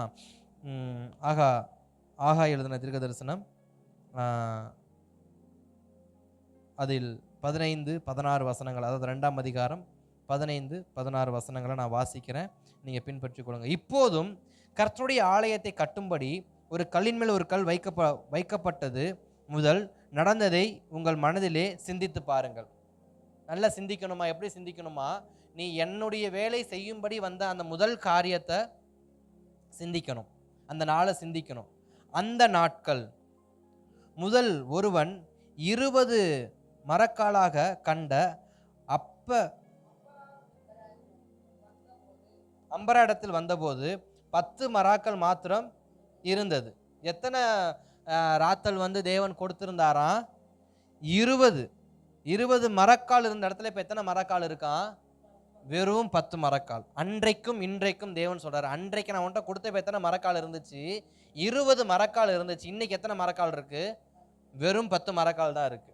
அடுத்த வசனம் சொல்லுகிறது, ஒருவன் ஆலையின் தொட்டியில் 50 குடம் மொள்ள ஆலையின் இடத்திலே வந்தபோது 20 குடம் மாத்திரம் இருந்தது. அடுத்து 17வது வசனம், கருங்காயினாலும் விஷப்பணியினாலும் மலைகளினாலும் உங்களை கைகளின் வேலையெல்லாம் அடித்தேன், ஆனாலும் நீங்கள் என்னிடத்தில் மனதை திருப்பாமல் போனீர்கள் என்று கர்த்தர் சொல்லுகிறார். இப்ப தடை உண்டானதுனால 2வது காரியம், தடை உண்டானதுனால நாம் செய்த 2வது தவறு என்னன்னா, தேவன் கொடுத்த ஆசீர்வாதத்தை குறைத்து விட்டோம். தீர்த்து விட்டோம் அல்ல, குறைத்து விட்டோம். என்ன ஆசீர்வாதம் கொடுத்தார், என்ன ஆசீர்வாதம் நம்ம குறைச்சோம்? நம்மளை ரட்சித்ததும், நம்மளை பரிசுத்தப்படுத்தியதும், நமக்காக ஜீவன் கொடுத்ததும், நமக்காய் கிருபை கொடுத்ததும், இது எல்லாவற்றையும் தாமதத்தின் நிமித்தம், தடையின் நிமித்தம் நான் குறைத்து கொண்டே இருக்கிறேன். ஆதியில் கொண்ட அன்பை விட்டுவிட்டாய் என்று எனக்கு உன் பேரில் ஒரு குறை உண்டுன்னு எபேசு சபையை பார்த்து தேவன் சொல்ற வார்த்தை இந்த இடத்துல நல்லா பொருந்தும். அன்றைக்கு 20 மரக்கால், இன்றைக்கு 10 மரக்கால் தான் இருக்கு. அன்றைக்கு 50 குடம் உள்ள வந்தார்கள், இன்றைக்கு 20 குடம் தான் இருக்கு. அன்றைக்கு இருந்த அந்த முழு விசுவாசம், அன்றைக்கு இருந்த முழு அனுபவம், அன்றைக்கு இருந்த முழுமையான ஜெபம் இன்றைக்கு எதுவுமே இல்லாதபடிக்கு நீ ஏன் குறைவுள்ளவனாய் காணப்படுகிறாய்? நீ ஏன் குறைவுள்ளவனாய் காணப்படுகிறாய்? அதனாலதான் புதிய ஏற்பாடு காலத்துல வேதம் அழகா சொல்லுது, உங்கள் குறைவுகளை எல்லாம் கிறிஸ்து இயேசுவுக்குள் நிறைவாகும்படி. பேதுரு அழகா சொல்லுவாரு, உங்கள் பாரங்களை எல்லாம் அவர் மேல என்ன பண்ணுங்க, வச்சிருங்க. ஏன்பா நீ குறைஞ்சுக்கிட்டே போற? பாரம் தாங்கல. ஏமா சர்ச்சுக்கு வரல? முடியல பாஸ்டர், ஒரே பலவீனம். ஏன் ஆராதனைக்கு தாமதமா வரீங்க? ஒரே வேலை, வர முடியல. ஏன் ஜெபத்துக்கு வரல? வேலை, வர முடியல.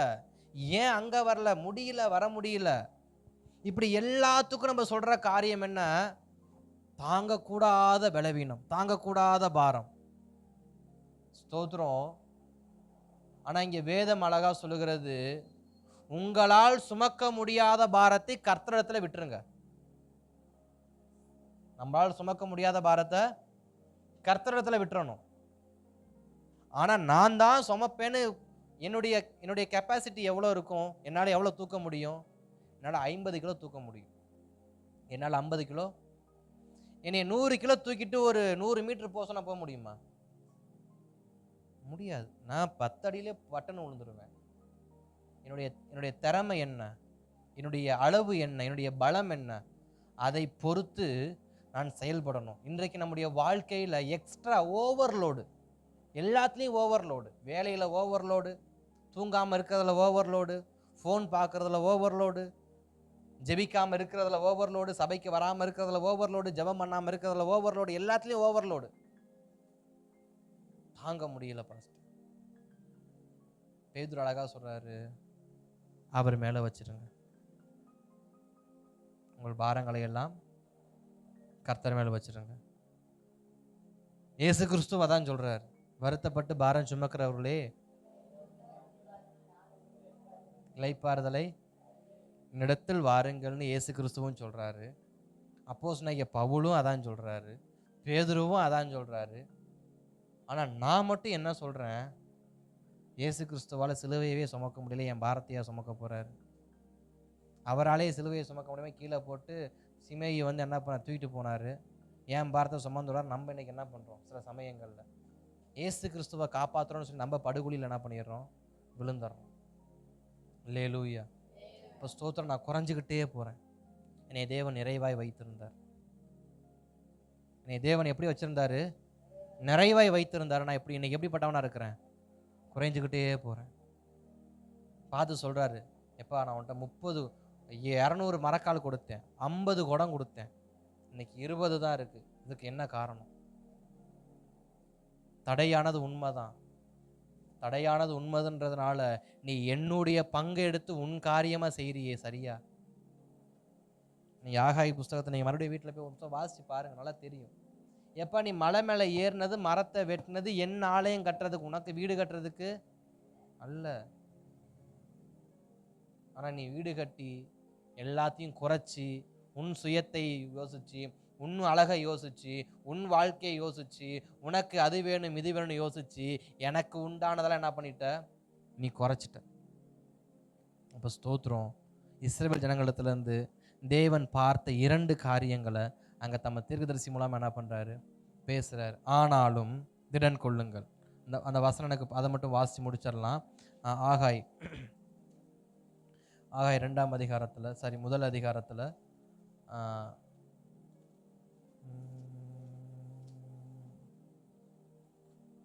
2ஆம் அதிகாரம் தான், 2ஆம் அதிகாரம் 4ஆம் வசனம். ஆனாலும் செருபாபேலே திடன்கொள் என்று கர்த்தர் சொல்லுகிறார். யோசதாக்கின் குமாரனாகிய யெஷுவா என்னும் பிரதான ஆசாரியனே திடன்கொள், தேசத்தின் எல்லா ஜனங்களே திடன் கொள்ளுங்கள், வேலையை நடத்துங்கள் என்று கர்த்தர் சொல்லுகிறார். நான் உங்களோடே இருக்கிறேன் என்று கர்த்தர் சொல்லுகிறார். நீங்கள் எகிப்திலிருந்து புறப்படுகிற போது நான் உங்களோடே உடன்படிக்கை பண்ணின வார்த்தையின்படியே என் ஆவியானவரும் உங்கள் நடுவில் நிலை கொண்டிருப்பார், பயப்படாதிருங்கள். கர்த்தர் நமக்கு ஒரு பெரிய ஒரு வாக்கு தத்தத்தை இன்றைக்கு நமக்கு கொடுக்கிறாரு. நீ மீண்டும் என் காரியத்தை செய்ய புறப்படு, மீண்டும் என் காரியத்தை கட்டுவதற்கு புறப்படு. அழகா ஒரு பாடல் பாடினாங்க, சேனைகளாய் எழும்புவோம், தேசத்தை சுதந்திரிக்க புறப்படு, இந்தியா எல்லை எங்கும் இயேசு நாமம் சொல்லிடுவோம், புறப்படு. அப்ப ஸ்தோத்திரம், தேவன் இன்றைக்கு நம்மை பார்த்து சொல்லுகிற அந்த 43ஆம் நாள் சொல்லுகிற வார்த்தை, நீ தடையிலிருந்து புறப்படு கட்டப்படுவதற்காக. நீ தடை உண்டாயிருச்சு ஆண்டவரே, பலவீனம் உண்டாயிருச்சு ஆண்டவரே, ஆசீர்வாதம் இல்லாமல் போயிருச்சு ஆண்டவரேன்னு சொல்லி தடையின் மேல் ஆசனம் போட்டு உட்காராதபடிக்கு உன் தடையின் மேல் இருக்கிற ஆசனத்தை தூக்கி எறிந்து விட்டு என்னை நோக்கி கூப்பிடு, என்னை நோக்கி புறப்படு, நான் உன்னை கட்டுவதற்கான பலனை உண்டு பண்ணுகிறேன். அல்லேலூயா, ஸ்தோத்திரம். இப்போ இந்த 5ஆம் அதிகாரம் 2வது வசனத்தில் பிற்பகுதியில் சொல்லப்பட்ட வார்த்தை நமக்கு புரிஞ்சிருக்கும். அவர்களுக்கு திடன் சொல்லு தேவனுடைய தீர்க்கதரிசிகள் இருந்தார்கள். இன்றைக்கு நம்முடைய வாழ்க்கையில் நாம் கட்டப்படுவதற்கு, நாம் எழும்புவதற்கு நமக்கு தேவையானது என்ன? பொருளாதாரம் கிடையாதுங்க, திடனுள்ள வார்த்தை, திடனுள்ள வார்த்தை. இன்றைக்கு நம்முடைய குடும்பத்தில் பலவீனமாக இருந்தால் நம்பிக்கையான வார்த்தையை சொல்லுங்க. கர்த்தருடைய நம்பிக்கையான வார்த்தை சொல்லி பலப்படுத்துறதுக்கு நம்முடைய வேலை, சாவடிக்கிறது நம்முடைய அழைப்பு கிடையாது. தேவனுடைய சமூகத்துல ஆகாய போல, சகரியாவை போல திடப்படுத்துகிற வார்த்தைகளை நாம் பேச வேண்டும். ஏனென்றால் கர்த்தருடைய திடப்படுத்துகிற வார்த்தை மட்டுமே சில தடைகளை உடைத்து முன்னேற உதவி செய்யும். அல்லேலூயா, ஸ்தோத்திரம். தடை பண்ணுகிற காலத்துல 2 விஷயத்தை நான் மறந்துடக்கூடாது. ஒன்று, இதுக்கு மேல இந்த தடை நீங்காதுன்னு நான் ஒரு நாளும் சொல்லக்கூடாது. என் வாழ்க்கையில் ஏற்பட்ட தடை எதுவானாலும் சரி, அது பலவீனம், பொருளாதாரம், ஆவிக்குறி, எதுனாலும் ஒரு தடை வந்துருச்சுன்னா இதுக்கப்புறம் இது இப்படிதான் அப்படிங்கிற ஒரு முடிவுக்கு நம்ம என்னைக்கும் வரக்கூடாது. அப்படி வரும்போது தான் கர்த்தருடைய வார்த்தை வரும். இதுக்கப்புறம் தாம வேற ஒரு ஆட்டத்தை நான் என்ன பண்ணிருக்கிறேன் உனக்கு வச்சிருக்கிறேன் அப்படின்னு அவர் ஒரு ஆட்டத்தை ஆரம்பிப்பார். அப்போ எப்பொழுதும் நம்முடைய விசுவாசம் கர்த்தருக்குள் நிலைத்திருக்கணும், விட்டு விடக்கூடாது. இரண்டாவது, எனக்கு கர்த்தர் கொடுத்ததை நான் குறைத்து விடக்கூடாது. எனக்குன்னு கொடுக்கப்பட்ட தாளந்து, எனக்குன்னு கொடுக்கப்பட்ட கிருபை, எனக்குன்னு கொடுக்கப்பட்ட வரம், எனக்குன்னு கொடுக்கப்பட்ட அபிஷேகத்தை நான் குறைத்து விடக்கூடாது. அந்த நிறைவிலே இருக்கணும். அந்த நிறைவிலே இருக்கும். நிறைவானது வரும்பொழுது குறைவுகள் எல்லாம் ஒளிந்து போகணும்னு சொல்லப்பட்டது போல, இன்றைக்கு நமக்குள்ள 1000 குறைவுகள் இருக்கலாம். கிறிஸ்துவ நோக்கி கேளுங்க, ஆண்டவர் என் குறைவெல்லாம் நீங்கட்டும். அப்ப ஆலயம் கட்ட வந்தவங்கள 16 வருஷம் தடை பண்ணாங்க. யாரு? இஸ்ரவேல்ல குடியிருக்கிற கலப்புள்ள வாழ்க்கையை வாழ்ந்துகிட்டு இருக்கிறாங்க. எத்தனை வருஷம் தடை பண்ணாங்க? 16 வருஷம் தடை பண்றாங்க. இதுல தரியுவுக்கு லெட்டர் எழுதி 16 வருஷம் போயிருச்சு. இப்ப தரியு லெட்டர் எழுதுறாரு. தரியு கிட்ட சொல்லிட்டாங்க, தரியுவே இந்த அஸ்திபார வேலை எல்லாமே எழுதப்பட்டதை கோரேசுடையதான அரசு கஜானால இருக்காமா, தேடி பார்ப்பீங்களாமா அப்படின்னு இவங்க சொல்றாங்க. எல்லாத்தையும் சொல்றாங்க. இப்போ இஸ்ரவேல் ஜனங்கள்ட்ட வந்து கேட்குறாங்க, ராஜா கேட்குறாரு, எப்பா நீ ஆலயம் கட்டணுன்றி, எதுக்காக ஆலயம் கட்டுற? அப்போ சொல்றாரு, நாங்கள் கோரேசுடைய காலத்துலேருந்து என்ன பண்ணுறோம், நாங்கள் விடுதலையாகி வருகிறோம். அவர் தான் எங்களுக்கு பொன் வெள்ளி பனிமுட்டுகள் எல்லாத்தையும் கொடுத்தாரு. சேஸ்பாஸ்ரா என்கிறதான அவருடைய தானே பிரதானியை கூப்பிட்டு எங்கள்கிட்ட கொடுத்து இந்த காரியத்தெல்லாம் செய்ய சொன்னார். அவர் தான் எங்களுக்கு இந்த காரியத்தெல்லாம் பண்ணார். ஏன்பா பண்ணார்? எங்களுடைய பெரிய இஸ்ரவேலுடைய தானே பெரிய ராஜா யாருன்னா தாவீது ராஜா. அங்கே வேதம் இருக்கும், நீங்கள் வீட்டில் போய் பொறுமையாக வாசிங்க. எங்களுடைய பெரிய ராஜா வந்து கட்டின ஆலயத்தை மறுபடியும் புதுப்பிக்கிறதுக்காண்டி எங்களை அவர் அனுப்புனாரு. அந்த விவரங்கள் எல்லாமே அதில் என்ன பண்ணப்படுது, போடப்பட்டிருக்குன்னு சொன்ன உடனே இப்போ 6ஆம் அதிகாரம் வந்துருச்சு. 6ஆம் அதிகாரம் வந்தோடனே தரியு என்ன பண்ண தேடுறாரு. தேடி பார்க்குறப்ப 2வது வசனம் சொல்கிறது, மேதிய சீமையில் இருக்கிறதான அக்மோதே பட்டணத்தில் அரண்மனையிலே ஒரு சுருள் அகப்பட்டது. அதிலே எழுதியிருந்து விவரமாவது. ஒரு சுருள் இருக்கு, ராஜாவோட அரண்மனையில் ஒரு சுருள் இருக்கு. என்ன சுருள்னா, கோரேசுடைய கையெழுத்து போடப்பட்ட, கோரேசின் முத்திரை போடப்பட்ட இஸ்ரவேல் ஜனங்கள் எருசலேமின் ஆலயம் கட்டுவதற்கான சகல முத்திரையும் அங்கே இருக்கிறது. அங்கே போடப்பட்டிருக்கு 60 முழ உயரம் 60 முழ அகலம் ஒரு ஆலயம் கட்டணும். அதில் 3 வரிசை பெருங்கற்களாலும் ஒரு மச்சு வரிசை புது உத்திரங்களும் அதில் கட்டப்பட கடவுது என்று சொல்லி அதில் ராஜா அழகாக எழுதியிருக்காரு. ஆலயம் எப்படி கட்டணும், எத்தனை முழம் இருக்கணும், 60 முழம் உயரமும் 60 முழ அகலமும் இருக்கணும். அதில் 3 கற்களால் நம்ம கட்டணும். அதில் மச்சு பாவித்து இருக்கணும்னு சொல்லி உத்தரங்கள் போட்டுக்கணும்னு சொல்லி எல்லாத்தையும் போட்டார். அதில் இருக்க விவரம் பூவெல்லாம் அவர் படிச்சுட்டே வரும்போது, இந்த ஆலயம் கட்டுறதுக்கு பணம் எங்கேருந்து போகணும்? பெர்சியாவின் அரண்மனை கஜானாவிலிருந்து தான் என்ன பண்ணணும், போகணும். அவர்கள் காசு போட்டு என்ன பண்ண மாட்டாங்க, கட்ட மாட்டாங்க. கோரேஸ் ஆகிய நான் எழுதுகிறதாவது, என் ராஜ்யத்தின் கஜானாவிலிருந்து, எனக்கு சொந்தமான கஜானாவிலிருந்து தேவனுடைய ஆலயம் கட்டுவதற்கான சகல அந்த பணத்தையும் நான் என்ன பண்ணுறேன், நான் இங்கேருந்து டிரான்ஸ்போர்ட் பண்ணுறேன். அதன் தேவையான கல்லாக இருந்தாலும், மரமாக இருந்தாலும், ஆட்களாக இருந்தாலும், ஆட்களுக்கு தேவையான உணவுப் பொருட்களாக இருந்தாலும் அதை நானே என்ன பண்ணுவேன், கொடுப்பேன். அவர்களுடைய வேலை ஆலயம் கட்டுவது மட்டுமேன்னு சொல்லி கோரேஸ் அங்கே விவரமாக எழுதி வைக்கிறதெல்லாம் யார் படிக்கிறா? தரியு படிக்கிறார். தரியு படித்ததுக்கு அப்புறமா இப்போ தரியு ஒரு கட்டளை போடுறார். என்ன கட்டளை போடுறாரு? இந்த ஆலய வேலையை தடுக்கிற எவனா இருந்தாலும், இந்த ஆலய வேலையை தடுக்கிற எவனா இருந்தாலும் 16வது வசனம் 6:11, வீட்டிலிருந்து ஒரு உத்திரம் பிடுங்கி நாட்டப்படும், அவன் அதிலே தூக்கி போடப்படவும் அதன் நிமித்தமாகவும் அவனுடைய வீடு குப்பை மேடாக்கப்படும். இப்போ என்ன சொல்றாரு? பொதுவா இந்த வேலையை யாராவது இதுக்கு மேலே போய் தடை பண்ணீங்கன்னா, ஆலயம் கட்டக்கூடாது, ஆராதிக்கக்கூடாது, ஆவிக்குரிய வாழ்க்கையில் கட்டக்கூடாதுன்னு சுற்றி இருக்கிற நம்மளை தடை பண்ண மனுஷங்களை, தடை பண்ண பலவீனத்தை பார்த்து தேவன் சொல்கிற வார்த்தை, இதற்கு மேலேயும் நீ தடை பண்ணுவன்னு சொன்னா உன் வீட்டிலேருந்து ஒரு உத்திரத்தை எடுத்துட்டு வருவேன். அதாவது ஒரு தூண் என்ன பண்ணுவேன், கொண்டு வந்து நட்டு வைப்பேன். மொர்தெகாய்க்கு ஆமன் ஒரு தூக்கு மரத்தை நட்டு வச்சாரு பார்த்தீங்களா? அதே கான்செப்ட் தான். ஒரு தூண் என்ன பண்ணுவேன், கொண்டு உத்திரத்தை நட்டு வைப்பேன், அதில் தூக்கி உனைய போடுவேன், உன் வீட்டை என்ன பண்ணிடுவேன், குப்பை மேடு மாதிரி ஆக்கி போட்டு போயிடுவேன். யாரு சொல்றது? ராஜா, தரியு ராஜா. அப்ப இன்றைக்கு நாம் கர்த்தருடைய வார்த்தைக்கு இணங்கி நாம் மீண்டும் கட்ட தொடங்குவோம் ஆனால், எப்படி மீண்டும் கட்ட தொடங்குவோமானால், நான் கட்டப்படுவதற்கான சகல அனுகூலத்தையும் என் தேவன் எனக்கு மீண்டும் ஆயத்தப்படுத்தி தருவார். அல்லேலூயா. இந்த 16 வருஷங்கள் அவங்களுடைய போஜனங்கள் தெரியல. இந்த 16 வருஷங்களும் அவங்க சொந்த விளைச்சல் விவசாயம் பண்றாங்க. சொந்த விளைச்சல தான் அவங்க என்ன பண்றாங்க 16 வருஷமா சாப்பிட்றாங்க. ஆனா இப்ப மறுபடியும் கர்த்தருடைய வார்த்தை வருது. அங்க என்ன, இதற்கப்புறம் எல்லாமே நான் உனக்கு என்ன பண்றேன், அனுப்பி வைக்கிறேன். அந்த 10வது வசனம் 9வது வசனம் நீங்க வீட்டில் போய் குறிச்சுக்கோங்க. பரலோகத்தின் தேவனுக்கு சகார பலி செலுத்துவதற்கான இளங்காலை ஆட்டுக்குட்டிகள், ஆட்டுக்கடாக்கள், கோதுமைகள், உப்புகள், திராட்சைகள், எண்ணெய்கள் முதலான தினந்தோறும் அவர்கள் சொற்படி தாழ்ச்சி இல்லாமல் கொடுக்கப்படுவதாக. எல்லாமே உனக்கு என்ன பண்ணும், கொடுக்கப்படும். எப்ப? நான் கட்ட தொடங்கும் பொழுது. நான் கட்ட தொடங்கும் பொழுது மீண்டும் கர்த்தர் என்னை போஷிக்கிறவராக, மீண்டும் கர்த்தர் என்னை உயிர்ப்பிக்கிறவராக, மீண்டும் கர்த்தர் என்னை குணமாக்குறவராக அவர் நமக்கு முன்பாக இருக்கிறார். அல்லேலூயா, அல்லேலூயா.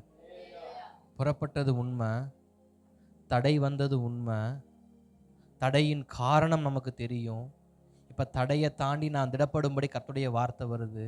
வார்த்தையை பிடிச்சு நான் கட்ட தொடங்கும்போது என் குறைவுகள் எல்லாம் நிறைவாய் மாறுகிறது. என் ஆவிக்குரிய வாழ்க்கை நிறைவாய் மாறுகிறது.